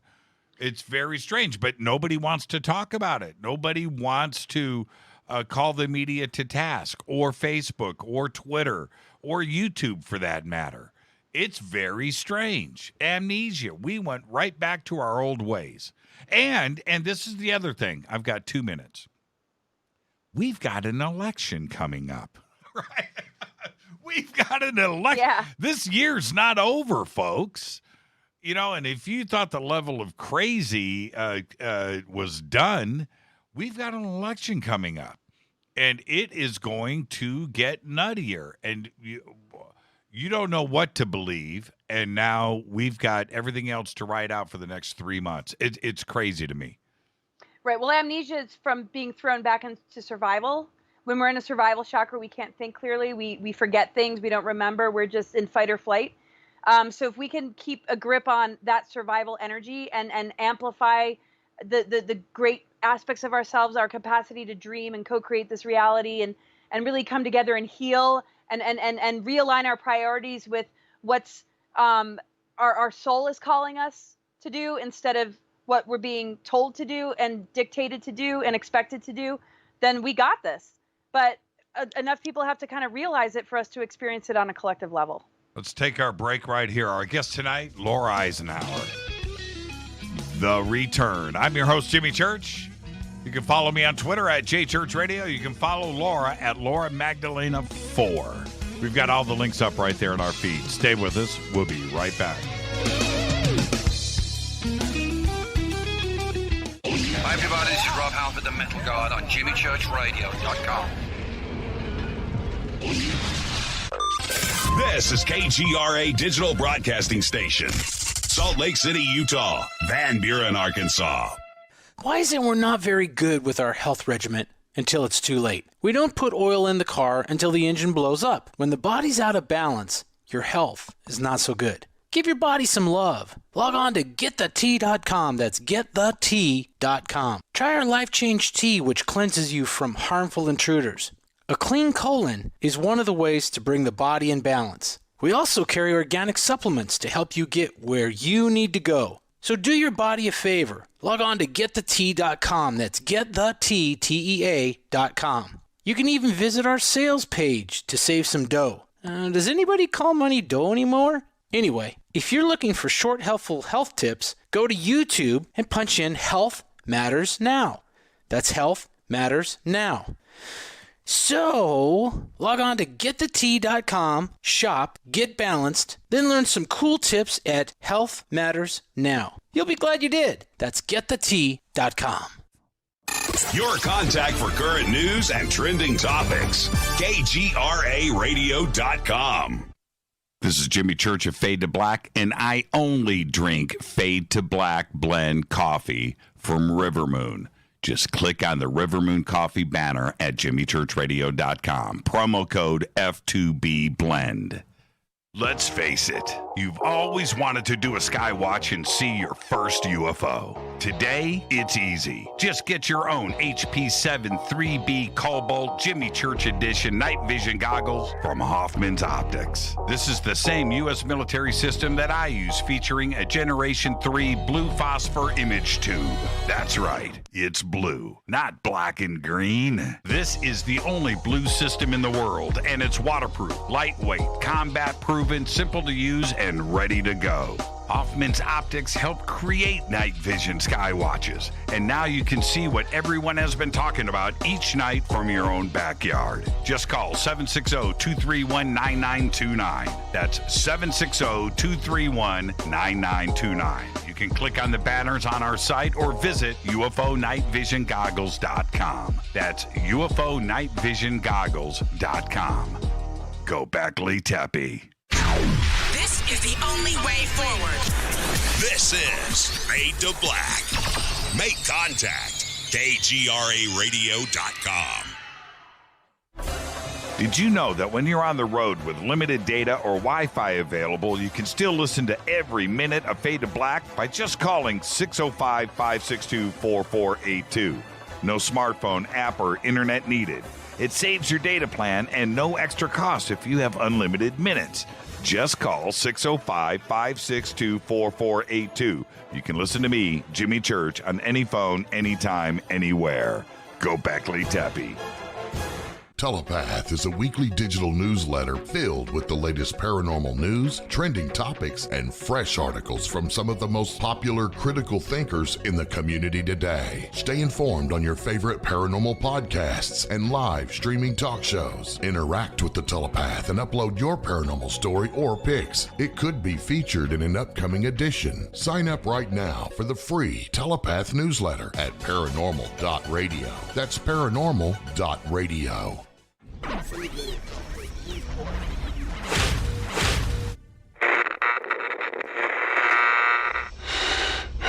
You want to know a secret? I love ponies. I really love ponies. I'm serious. I couldn't stay sane without ponies to brush. Why Fade to Black? Because you never got that pony, damn it. This is Fade to Black with Jimmy Church on the Game Changer Radio Network and KGRA, the Global Radio Alliance.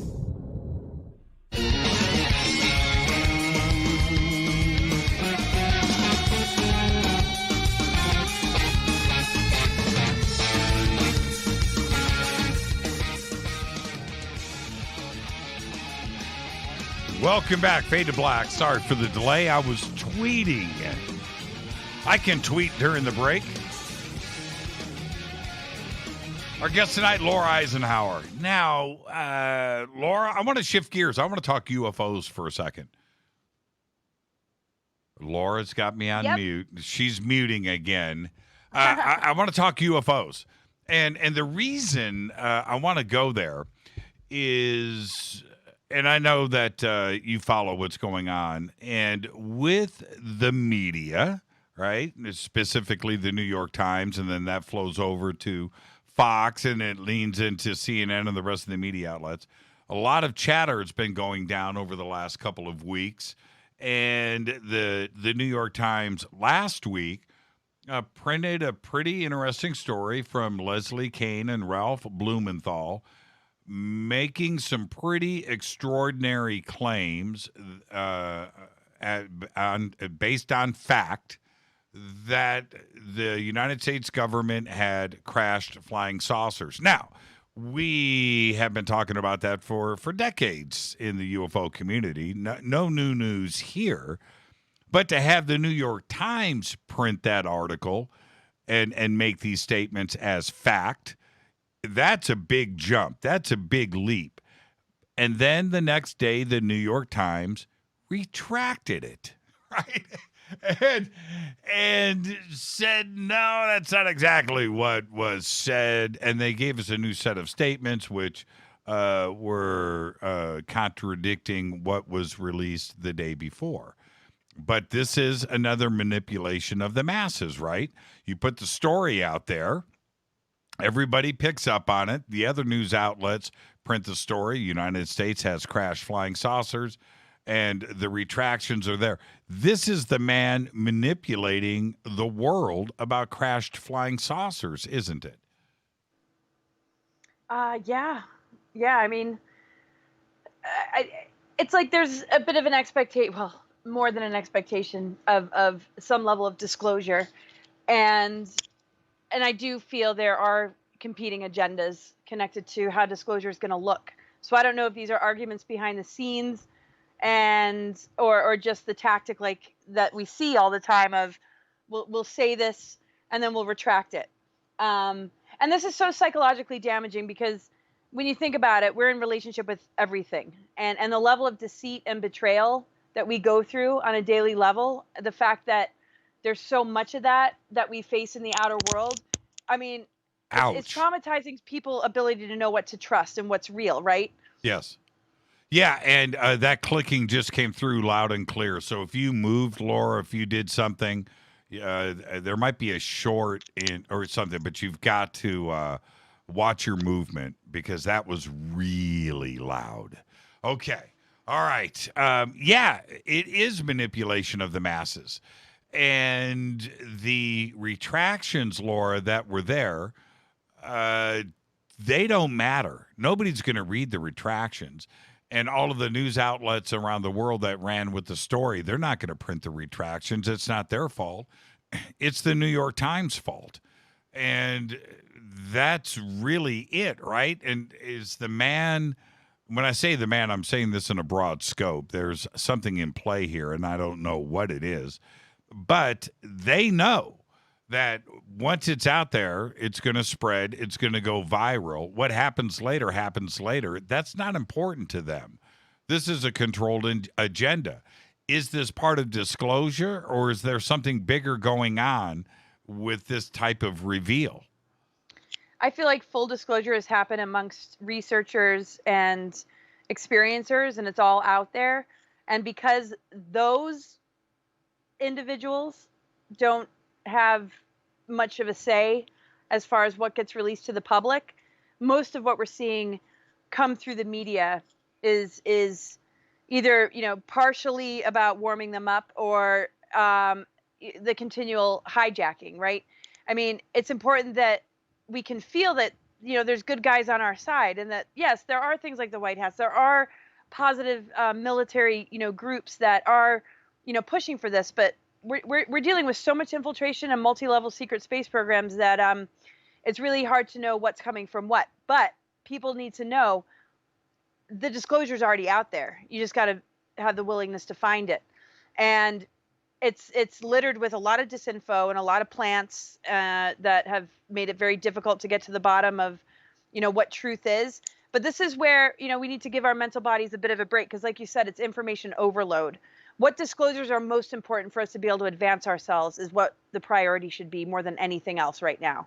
Or else it's just like, okay, we're introducing a new thing to the educational system that wasn't there before about some things in our, history, but unless we know the agendas behind all of this stuff, then we're just getting another sort of, facade. It's like, you can see the 9/11 buildings collapse, but is that the real story? No, you can see crashed UFOs. What's the real story? What is the agenda? Because that's why there's been so much secrecy, is because they never really wanted us to wrap our head around things like breeding programs or human trafficking that is on a Earth ground level and also a secret space program level. All these different reasons that this has been such a manipulated field has a lot to do with these cover-ups of mass crimes against humanity, I would say. Now, when the statements are made and put out by the New York Times, and those are done, is it a question of, do you think the New York Times knew that these inaccuracies or outright lies and disinformation were in that article about crashed and retrieved flying saucers? Or was it something where they let their guard down and didn't vet those sources, right? Which is something strange for the New York Times or any news organization to do. Or do you think that it even goes a little bit more sinister and that they did it with intention? What do you think ultimately we're dealing with? I feel most media is owned, or there's just major polarization for a reason, just like divide and conquer amongst us, just to keep us in sort of a nervous system distress, never really getting to the answers. All those things that you mentioned are all possibilities. As far as my opinion goes, I feel like, they're all owned. I mean, these greater organizations that to the less awake public seem like philanthropists are basically running very, very dark operations behind them. They own the media. Some of them are their own family members. Some might, want to kind of blow the whistle. And we saw that with Amy Robach and that hot mic moment where she's saying, oh, we sat on the Epstein story for 3 years, but they wouldn't let us put it out there. We got threatened by the royal family. I feel like some are in the know and are trying to maybe break through, and some are absolutely owned, and they are part of these dark agendas to the point where whatever is the next level of script in order to begin to feed that disclosure narrative is controlled. I think it's a mixed bag, and I think almost everything you listed, the three things you listed, I would say all the above. If I was taking a test and be like, is it this is, I'd be like, all the above to some degree, I'm sure. Well, with the UFO community, which is used to highs and lows, and getting pumped up and then having the rug pulled out from under them, we're pretty acclimated to that. But when you have something like this, where we're talking about the big one, right? That article saying that Senator Harry Reid going on the record, we have crashed, right? Off-world, we possess them. That's the big one, right? That's the one we've all been waiting for. And then the very next day, Harry Reid, that evening actually, and leading into the next day, no, that's not exactly what I said. No. Well, it's but this is almost a repeat in history, right? Of these crash, and the fact that there are way more crashed UFOs than what they were willing to report, and how they detracted from. We've been dealing with this for a long time. It's like a repeat. Even Battle of Los Angeles, a lot of different things, and then it's figured in a different context, almost like the experts came and this is what they've decided, and so whatever hype or whatever that we're taking it all back. It was this, it was that, and then. It's always the independent researchers that play detective and are the true disclosure, because they go beyond the controlled aspects of it. And the hard part is knowing who's who. And that takes a lot of discernment and intuition in this world. Yeah, a ton of discernment, because we can go back to you just brought up something from 1945, and then we can go to 1947 and go directly to Roswell, right? It made it out. There's the newspaper report. We've got flying saucers, right? And then the next day, the retraction. It was weather balloons. We made a mistake. Well, this was also the same year of Project Paperclip, of Nazi scientists moving into the United States government. And that infiltration, I feel, was showing up with that symptom. Sorry, keep going. No, but you're right. All right. And so we've been seeing this over and over again. So when we go to the New York Times article, which is last week, is this an example of the CIA, and I'm being very serious here, and other government agencies with counterintelligence experience playing the world again? Yeah, I don't think they'll ever stop playing the world. And this is the greatest lesson that we have as humans, is us figuring out how to not be played anymore, because I don't think it'll really ever stop. I think there's cracks and openings, but then those things get easily shut down. They still, hold quite a bit of power, but we are the greater power here. And that's what we're forgetting. And because of amnesia, and because of allowing ourselves to be steered and letting other things think for us, or let us get super confused and divided and lost in just absolute confusion. None of these frequencies are helpful for our growth and development. They're very stifling. They're very, they can, talk about lowering our immune system. If we can't even think clearly, how is our body going to respond in a healthy way to what is happening to our minds and our emotions and our spiritual energies? We literally need to unplug. There's plenty of research and information out there. If we can unplug long enough and connect with our true self, we'll be able to see through the lies and deceptions. And if we can all take it upon ourselves to do that, then we're not going to be caught in history continually repeating itself. Because the only reason it's repeating itself, just like a negative patterning in our own lives or relationships, is to eventually gain wisdom and some level of mastery over it. And then that negative relationship is broken, similar to a narcissist being with an empath, or how so it's like, why is there even a connection here?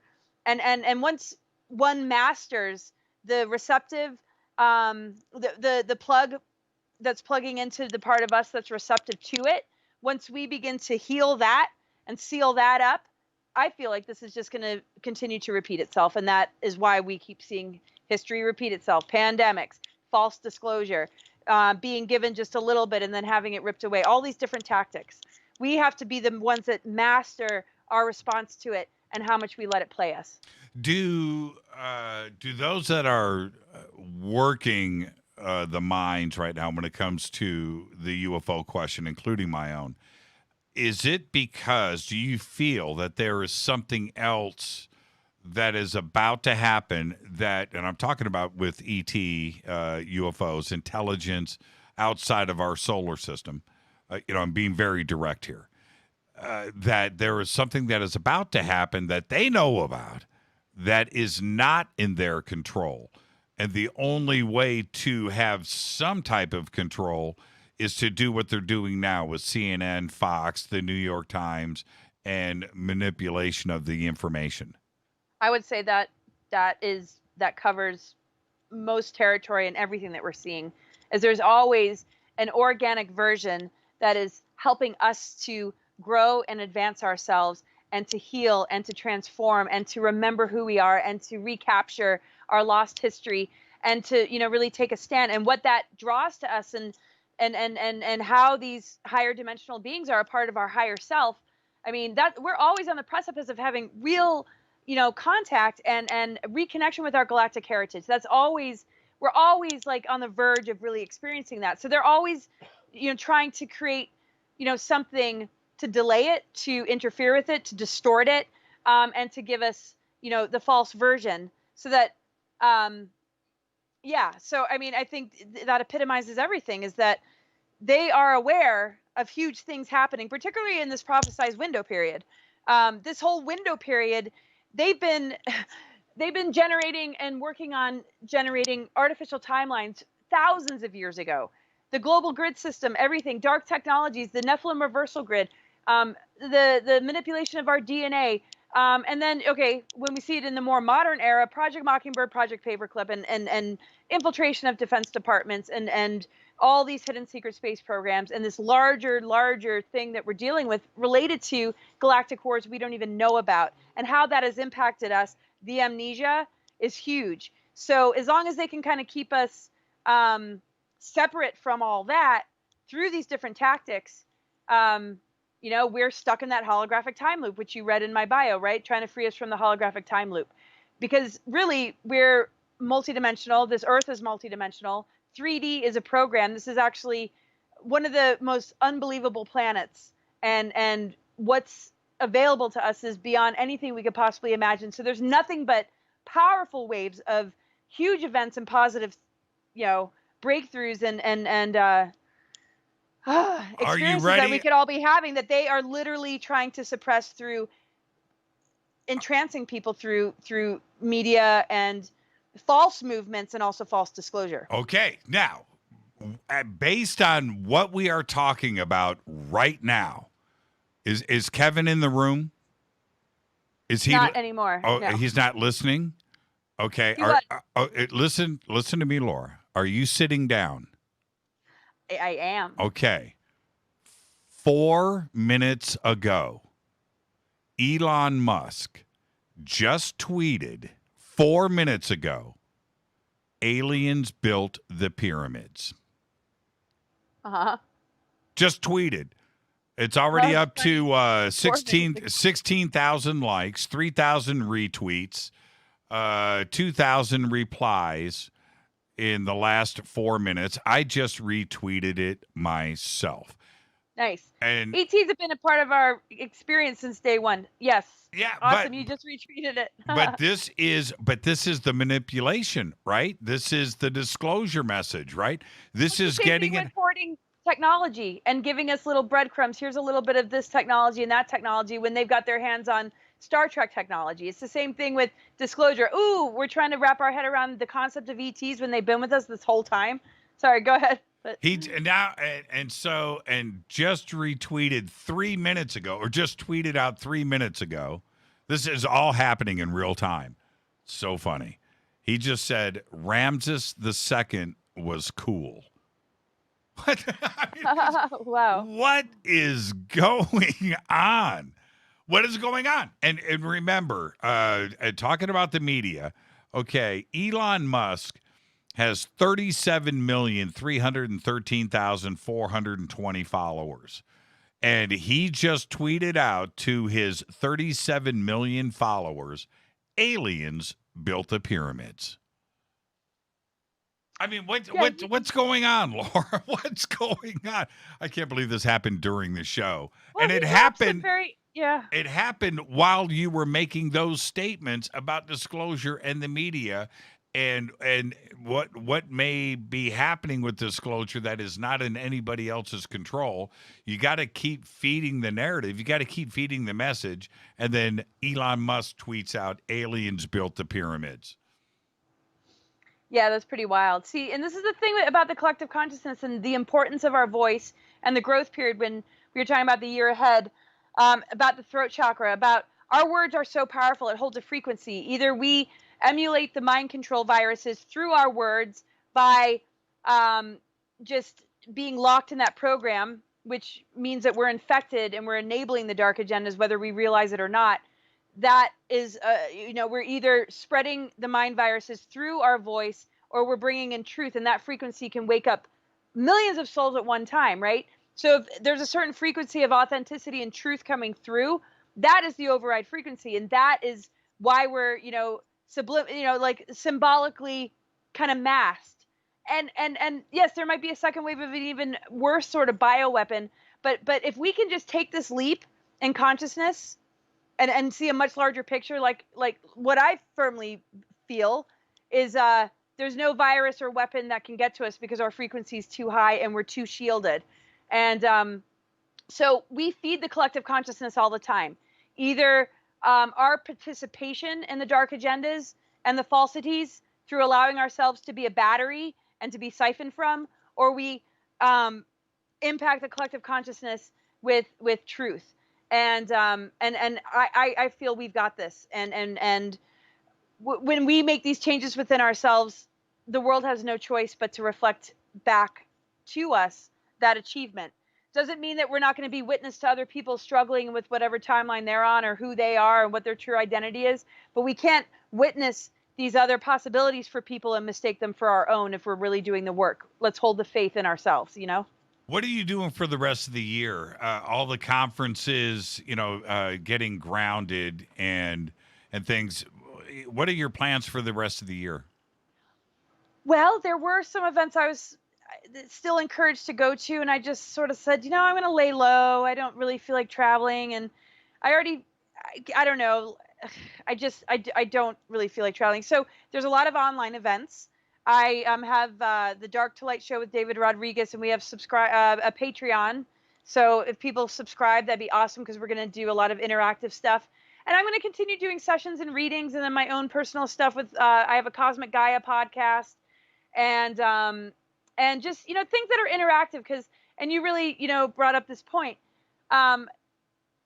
It's just the individual is so important, but coming together in groups to really transparently work things out, work out these kinks, have these greater conversations. Some of that is going to be in radio shows, but I would love to create more space for just having meeting just check-ins with each other, so I don't know. I'm trying to finish a couple books.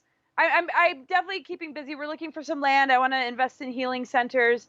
When I get a little extra because of subscriptions, I want to reinvest into, healing centers for all sorts of type of situations, human trafficking victims of pedophilia, the lost and forgotten cases and situations that need attention, and to draw in as many experts as I can.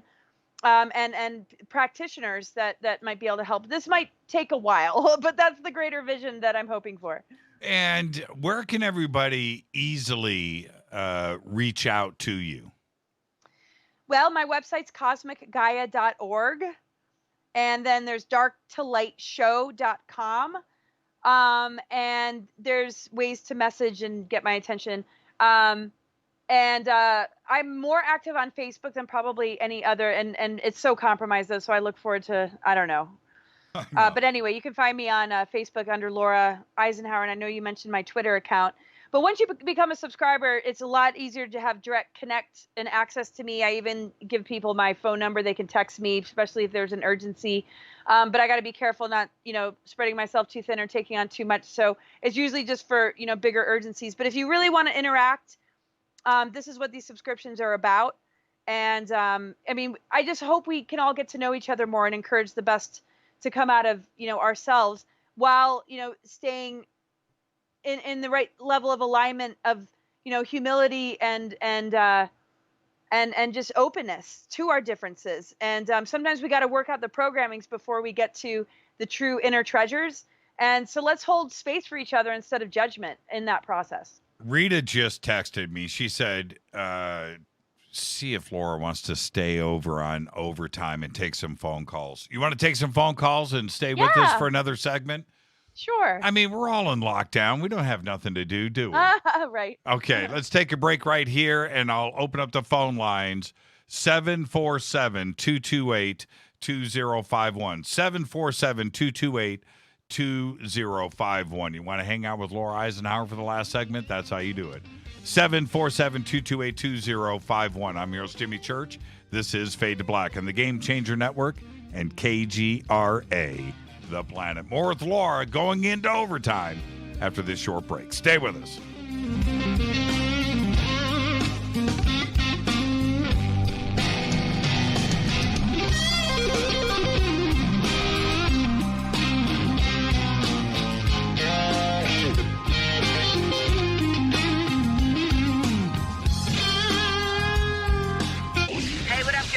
Vivica Fox here, and you are listening to my boy, Jimmy Church, on JimmyChurchRadio.com. Despite popular opinion, reading a book will not make you smarter. But listening to Jimmy Church will. This is Jimmy Church of Fade to Black, and I take Life Change Tea supplements every single day. It's what I do. Click on their banner at jimmychurchradio.com. When you take the beans from Central America with dashes of Indonesian and African mixed in and then roast it to the dark side of Fade to Black, you create the ultimate brew of fringe.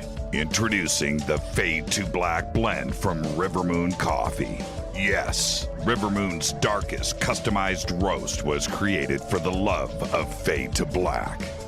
The alchemy of masterful roasting and smoking the beans is in every sip of this full-bodied, dark Java. I need my coffee dark, deep, with distinct bittersweet chocolate highlights, just like the bunker. Leaning further into the darkness of the roast is Fade to Black blend from Rivermoon Coffee.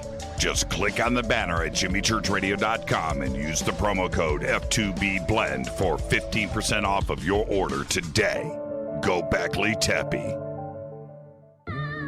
Hello, my name is Billy Carson, and I am a best-selling author and the founder of ForbiddenKnowledge.tv. Together with my team, we have built an all-new conscious streaming TV platform designed with every family member in mind. If you have ever wanted to travel the world and attend lectures and workshops from your favorite speakers but weren't able to, look no further. ForbiddenKnowledge.tv. There are dozens of workshops and lectures from speakers you know and love. We have also included amazing categories to assure that your consciousness is entertained and elevating on a daily basis. Amazing interviews, ancient history, ascension knowledge, wisdom teachings, documentaries, conspiracies, mysteries, health and fitness, conscious cooking, meditations, finance, yoga, and so much more. To start your free trial on any mobile device or computer, surf to ForbiddenKnowledge.tv. That's Forbidden Knowledge with the number 4, ForbiddenKnowledge.tv. Again, visit ForbiddenKnowledge.tv today. Are you intrigued by Paranormal Talk Radio? You'll love the new Paranormal Radio app from TalkStream Live. You'll find a great selection of talk shows covering UFOs, ghosts, strange phenomena, and much more. Download the Paranormal Radio app now and start listening to the very best in paranormal talk entertainment, including the network you're listening to right now, the Paranormal Radio app. Free in Google Play and the iOS App Store. Erica, Brittany, Gabby, and you're listening to JimmyChurchRadio.com. Come join us for the StarWorks UFOs and Artificial Intelligence Conference, November 6th through the 8th at the Aquarius Resort in Laughlin, Nevada. A full weekend of events with Grant Cameron, James Fox, Alan Stivelman, Sid Goldberg, Jaime Maussan, Lynn Katai, Paul Hynek, and another dozen great speakers and presenters. Special Fade to Black Sky Watches with Hoffman's Optics on Thursday and Friday nights, movie premieres, a cocktail party, a dinner gala. Get your discount ticket packages today at StarWorksUSA.com. I'll be there along with the entire Fade to Black crew. Start planning your weekend now for the StarWorks UFOs and Artificial Intelligence Conference, November 6th through the 8th at the Aquarius Resort in Laughlin, Nevada. Just visit StarWorksUSA.com. Go Beckley Teppy. It's not a lifestyle we chose. We were born this way. KGRARadio.com.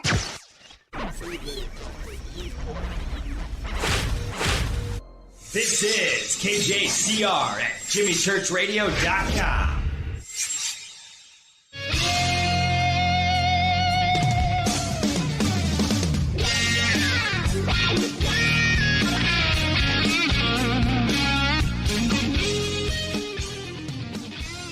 Welcome back. Fade to Black. I'm your host, Jimmy Church. Open lines with Laura Eisenhower right now. If you're on hold, stay right there. I'm going to get to everybody. And, all right, let me line. Oh, man, I don't think we can get all these calls in. I am going to try, though, okay? I'm going to try to get everybody in. And, okay, so that's it. I'm closing the phone lines down now. Oh, man, that got crazy really, really quick. Okay, let's do this. Also, during the break, I was... I left the studio and I came back and my chair was spinning. That was crazy. It was. I walked in. I sat into a spinning chair. That was bizarre. Did you guys catch that? That was strange. Laura, you ready for these phone calls? I am. Okay. All right. Let's just. I'm just gonna go straight down the list. Hi, you're live on Fade to Black. Who's calling? Hello, is this me on? Yes, it is you on. Okay, I am a long-term fan of Laura's, and I have a collection of George Van Tassel information that mentions her great-grandfather, and I'm wondering if she ever heard him talk about George Van Tassel from Giant Rock Airport near Joshua Tree with the saucer contactees that he may or may not have met with in the California military bases. Yeah, there you go. Laura, did you ever hear your great-grandfather talk about George Van Tassel? Well, I didn't know him personally. I have been connected with him more on a spiritual level. And when I went out to Joshua Tree and I was finding out information about all that from other researchers, I feel like he must have talked quite a bit about it. How much is on public record? I mean, I haven't found, anything, and it's not like my family, tells me what he might have said as much as I have asked in the past. So not directly from him, but it all those dots connect, and I feel that, intuitive yes in my heart, and that's all I can really go by. Yeah, there you go. And thank you for the phone call. That was the thing where Van Tassel to me gets interesting is that when we go back into history and we think about how big Giant Rock was and what was happening out there, we're talking about 10, 15,000 people. Contact in the desert is pretty big. But those conventions, those conferences out there in Giant Rock were huge, and I think that's a great question. Did it catch the attention of Eisenhower, and were they ever in contact? Let's go back to the phones. Hi, you're live on Fade to Black. Who's calling? Jimmy Church. It's Germs. Hey, Germs. Say hi to Laura. What's good, brother? Laura, really quick, I'm gonna talk to you, but Jimmy, I called you last week about the F chord, right? Remember me? I don't know if you do. Yes, Germs. Guitar. I don't know if you do. Look, I'll be brief. I got it down. I went from a G to an A to an F to an A. I got it down. I'm really happy. Laura, can I please tell you, you speak with integrity, with thoughtfulness, with I don't even know how to explain it. Like, you know exactly what you're talking about. So I admire you 100%. Like, you come with it. Thank you so much. Yeah, I really appreciate that. Question, thank you. I'm not trying to flatter you or anything, but, like, you are an ex-president's daughter, so I am very flattered to even hear you on the radio. Jimmy Church, holla at your boy. What's up, brother? And thank you so much, Germs. Great-granddaughter, by the way. Yeah. Yeah, great-granddaughter. All right, pardon me. Sorry. Yeah, that's okay. That's okay. But Jimmy Church, your show is the truth, brother. Her voice needs to be echoed through the ether without question. And if we can get a shout-out for Gobekli Tepe, and I'm going to hang up. Thank you so much, Germs, and I'm glad he figured out the F chord. He got, Laura, you know me and guitar, right? You and I have talked enough guitar. If the audience only knew how much you and I have just sat and talked guitar for a night. But he called in last week. He needed to figure out how to play an F chord. So I gave a guitar lesson over the show, and success. That's all. Success. Oh, yay. Yeah. Well, it was so great to meet him, and I really appreciate his feedback, and that's so awesome. Let's stay on the phones. Hi, you're live on Fade to Black. Who's calling? Yes, hi, this is Don McKinney calling. Hi, Don McKinney. How are you? Excellent. I have run across her great-grandfather's information of contact over the flyover of the saucers of the Capitol building, in 1952 or 53, and this George Van Tassel predicted it, and I have a return receipt here from a communication, and his tapes telling about it. I'm wondering if she knew anything about it or saw that famous photo with about 7 lights over the Capitol building and in the newspapers across the country. Yeah, wow. 2 Van Tassel questions in a row. I didn't realize, Laura, the 1952 flyover, that's when Dwight D was in office? Truman was in office from That's what I thought. It was Truman, right? Yeah, but they were both, witness to this in discussion about this. And yeah, that was right before he became president. Yeah, he was elected when? 54. Yeah, 54. Okay, there you go. See, I failed at U.S. history right there. I just let the entire audience. Bad with dates. Yeah. But it was Truman. That's right. It was Truman. Let's go back to the phones. Hi, you're live on Fade to Black. Who's calling? I'm sorry, he was elected in 52, but yeah. That was at the heart of, in 54, a lot of that. Okay, go ahead. Okay, well, let's go back to the phones. Hi, Jimmy. I'm here. It's Deb. I didn't want to interrupt Laura. Hi, Laura. Hi, Jimmy. Hey there. Hi, Deb. Hi.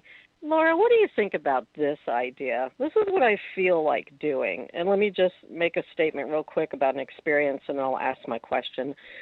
This last weekend, I was in Lake Tahoe, riding up on an elevator to the casino with 10 other people in the elevator, and we were all like in a circle facing each other, pressed against the wall, right? Trying to practice social distancing, all wearing masks.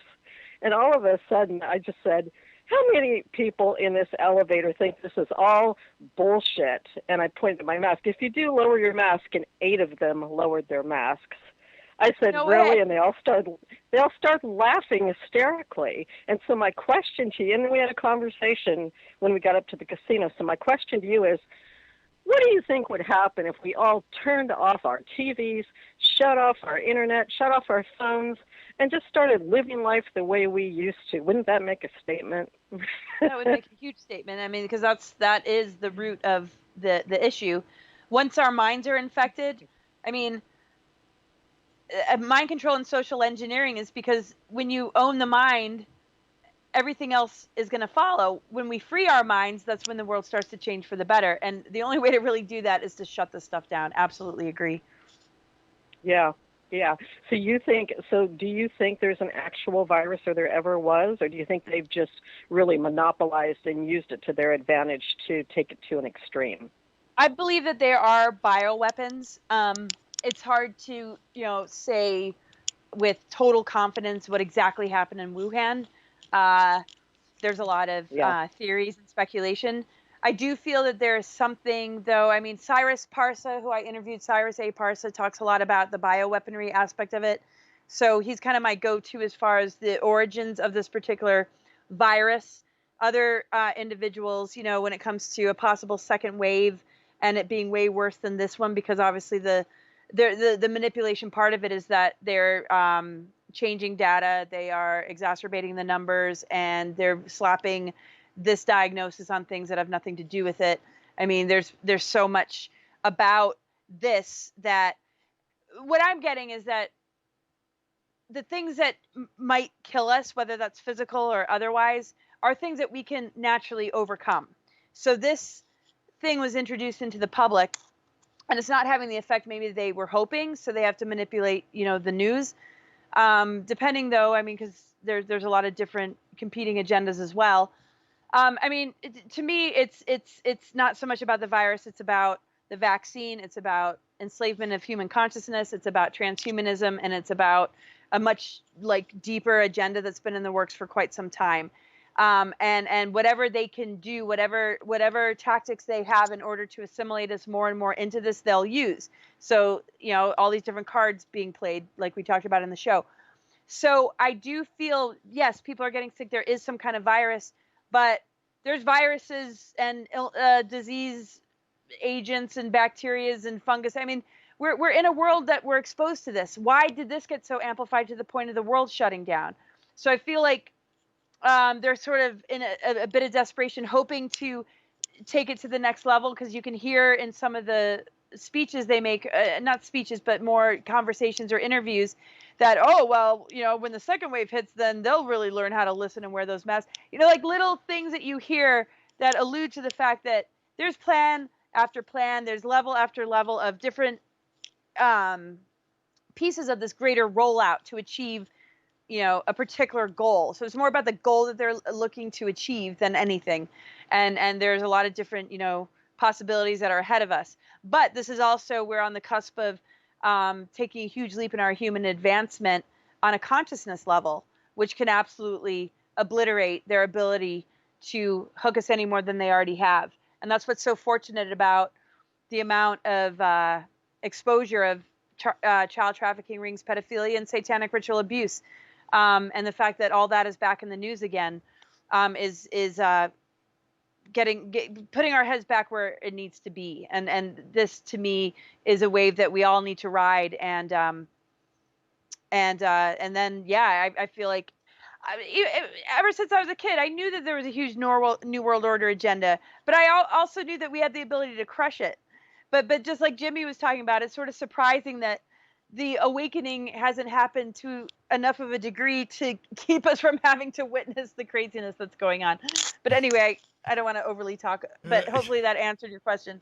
Fantastic phone call there, Deb. Thank you so much, and go Beckley Tepe. And I understand that when Deb was just up at Tahoe, she said fade to black, go Beckley Tepe, and tapped a machine for $5,500. I'm not making that up. She posted the pictures of it. It's absolutely nuts. Let's go back to the phones. Hi, you're live on Fade to Black. Who's calling? Hi, Jimmy. This is Kevin from West Virginia. Hey, Kevin from West Virginia. Say hi to Laura. Hi, Laura. How you doing this evening? Hey. Hello, Kevin. Hey, Kevin, where'd you go? I'm here. No, you clicked. I clicked? Oh, there you go. Yeah, Wow. you did. You did something. Don't act innocent. What have you got for Laura tonight? Yeah, I would like to know, Laura, what you thought of President Eisenhower's farewell address to the nation, warning us back then about the military-industrial complex. Greatest speech in the history of everything. No, it's about the third greatest, but it's up there, right? Right. I would say so. Yeah. Well, I've always been just so blown away by that speech, and there's so much to that speech.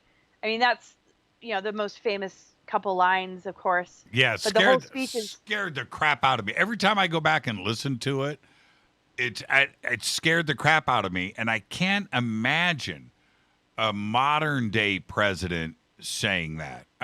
Kennedy came close, may have topped it, right? But those days are gone. That's 50, 60 years ago now when all of that stuff happened. But the warning is we're in 2020, right? We're in 2020. And if he said that today, it would be just as relevant, wouldn't it, Laura? Yeah, and it's all about a knowledgeable citizenry and an informed citizenry. And that's where it comes down to the individual doing the research, doing the inner work, recognizing, this much vaster picture that he couldn't fully disclose. It just wasn't possible without murder or being suicided and threats to the family. So I can understand why we didn't get, maybe more disclosure. Plus, he wasn't just dealing with himself. Around 1947, big year, things were signed into law that put this above, top secret, above the president, all sorts of things. So he realized, wow, he doesn't have the power that he thought he had. And those that presented themselves as allies and supporters of his vision ended up being, the ultimate betrayal, which is the same betrayal that we're dealing with as a human race, because these are, the groups, the cabal family members that have been running all the different power structures that have betrayed the human race, because it's all been based in deception and distortions. So his warning, also points to the fact that there's way more to the picture than we can imagine. But I heard the speech was somewhat altered in that there was a little bit more disclosure as far as like the military congressional industrial complex and even extraterrestrial industrial complex, and how multi-layered, these different, programs are. Because he played a huge part in the construction of some of these, groups, DARPA even, and they got infiltrated. So when he lost control, the desperation that you could hear in his voice in that speech stood out to me so much, and it made me such a deep researcher of, okay, I want to understand everything about what he had to say, and of course all the different things you see on the internet that tie him into ET government treaties. I've done a tremendous amount of research, and what I discovered, which I'll keep this short, is that the ET government stuff started to happen in 1933, and that the Greada Treaty is actually a renewal. And by the time Eisenhower stepped into office, it was considered a surrender, not really an agreement.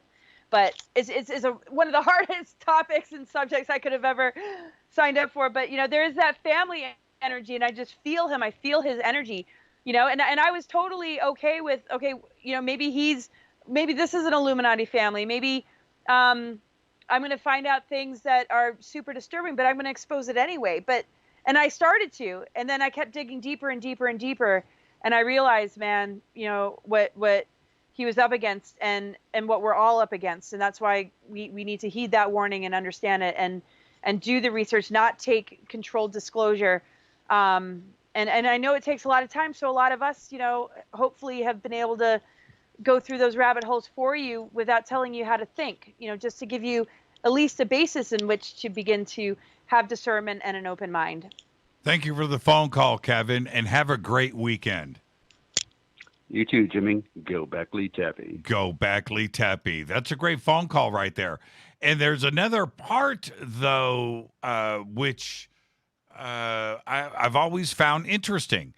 Because when Dwight D. brought up the military-industrial complex and the conspiracy behind it and the controlling of the world and the dire warning for us to keep our eyes open and to know what is really going on, right after that, JFK turns around and gives nearly the same speech, his secret societies and secret handshakes speech. And both Dwight D. Eisenhower and JFK were going through the same circles of corruption at that time. And we can't lose sight of the fact that JFK gave us the same warning, right, to the world. And both Dwight D. and JFK were trying to tell us something, Laura. They absolutely were, and there's only so much one, can disclose, and it's just so unbelievable because the three-letter organizations were already set up, hidden factions of, the government, that a lot of disinfo has made it very confusing to understand, okay, what were these groups all about, like MJ12? When was it established, and, what was, the purpose? So they basically got their hands on the alien technology, and this level of infiltration, has created this unbelievable division. Oh, we'll go off and have our own Mars colonies and underground bases, because when we start to create that new world order, we're going to have to go somewhere while we, depopulate. And I was up close and personal with a lot of it being recruited to go off planet. And I was like, I don't think so. That was one of the huge deals of my life. But sometimes, it's hard to know, God, did I make the right decision? I know I did in my heart of hearts, because I would never want to be, because the thing is, they take advantage of well-intentioned people. Because of compartmentalism, they can convince well-intentioned people to do their dirty work and establish their dark agendas. And that's the tactic of compartmentalism, is that you can't see the bigger picture. Let me see if we can squeeze in one more quick phone call. Hi, you're live on Fade to Black. Who's calling really quick? Yeah, who's calling? Hi, everybody. This is Rhea. I'm so grateful for this night and for you guys getting together and doing this. Yeah, thank you, Rhea. Listen, I've got 30 seconds. What's your question for Laura? Well, yeah, I'm a person that I've reached out to Laura and we've met, and I feel, in brief, that somehow I have some type of MK Ultra or some other type of connection that I need to make with, and I'm really direly seeking, those connections, and I have personal limitations that keep my conversations simpler than maybe another person can have. But I'm looking to find those communities, and how do I do that? Well, I can safely say that this is what I'm working on building is bigger networks for victims of MK Ultra. Those have been, and different projects and programs, and working with different therapists and healing tools and modalities and people that are well versed in this to be able to provide resources for people like yourself that are recovering from this. So I'm working on that, and but until that is fully established, I do have a featured page on my website, cosmicgaia.org, some practitioners that might be good to work with. But I know that I'm not alone. I mean, there's a lot of visionaries that the new concept of medicine and healing is going to be holistic, and it's going to be addressing all these hidden layers that have not been given the attention that it deserves, as far as MK Ultra, surviving satanic ritual abuse and trafficking and stuff like that. So there's a lot in the works, and so just stay in touch with me, and check updates on my website. These are my goals: is to help people recover from this. Thank you for the phone call, Rhea. And again, for everybody that needs to reach out to Laura, her links are over at jimmychurchradio.com, but it's cosmicgaia.org. And if you just head straight over there, cosmicgaia.org, you can not only reach out to Laura, but look at all of the other resources that she has there. And the website is completely up to date. I go by there and hang out once in a while to myself. Laura, thank you so much. What an incredible show, an incredible conversation. And Rita and I look forward to the next time when we can hang out. And I can't believe we haven't seen you now for almost a year. That's crazy to me. Well, I know, and I'm so grateful. I've missed you guys so much. I'm so thrilled to have been able to join you, and thank you so much for having me. Yeah, well, see, this is the deal. I mean, most people don't realize that our community, and like you and Kevin and Rita and I and the rest of, we're able to get together 2, 3, 4, 5, 6 times a year and hang out, get caught up, and eat and do our thing. We haven't done it. I know. It's just absolutely incredible. So we look forward to when we get back to some semblance of normal, that the four of us can hang out again. Thank you so much, and be safe out there, Laura. Oh, thank you so much. Much love to both of you. And everybody, thanks for joining. Take care. Good night. Great conversation, Laura Eisenhower. And with that wraps another great week here on Fade to Black. I already know what's going on next week, and it's going to be incredible. I am going to get out of here. We've got a very busy weekend coming up in front of us, and we are continuing to work. Also, I want everybody to go over and subscribe to our new YouTube channel. It's called Game Changer Network. We've got all the links up throughout social media. Go head over and subscribe, because very soon, I'm talking about in the next few days, premiere episode of The H Factor. You're going to want to get notifications. You want to be there when it happens. This has been Fade to Black. Thank you, Laura Eisenhower. Man, we got a great weekend coming up. Great week on the show. Fade to Black's executive producer is Rita Camurian. Show's produced by Hill J. Palm, Renee, Dennis, and Kevin. Announcers are Steve Harder, Gene Vito, and Mark D. Kovar. Webmaster is Drew the Geek. Thank you, Drew. You've been working hard. Music, Doug Aldrich. Intro, Spaceboy. SpaceboyMusic.com. Fade to Black is produced by KJCR for the Game Changer Network, and syndication is KGRA, The Planet. This broadcast is only copyrighted 2020 by Fade to Black and the Game Changer Network. It cannot be rebroadcast, downloaded, copied, or used anywhere in the known universe without written permission from Fade to Black and the Game Changer Network. I'm your host, Jimmy Church. Until Monday, I want everybody to be safe. Go Beckley Teppy.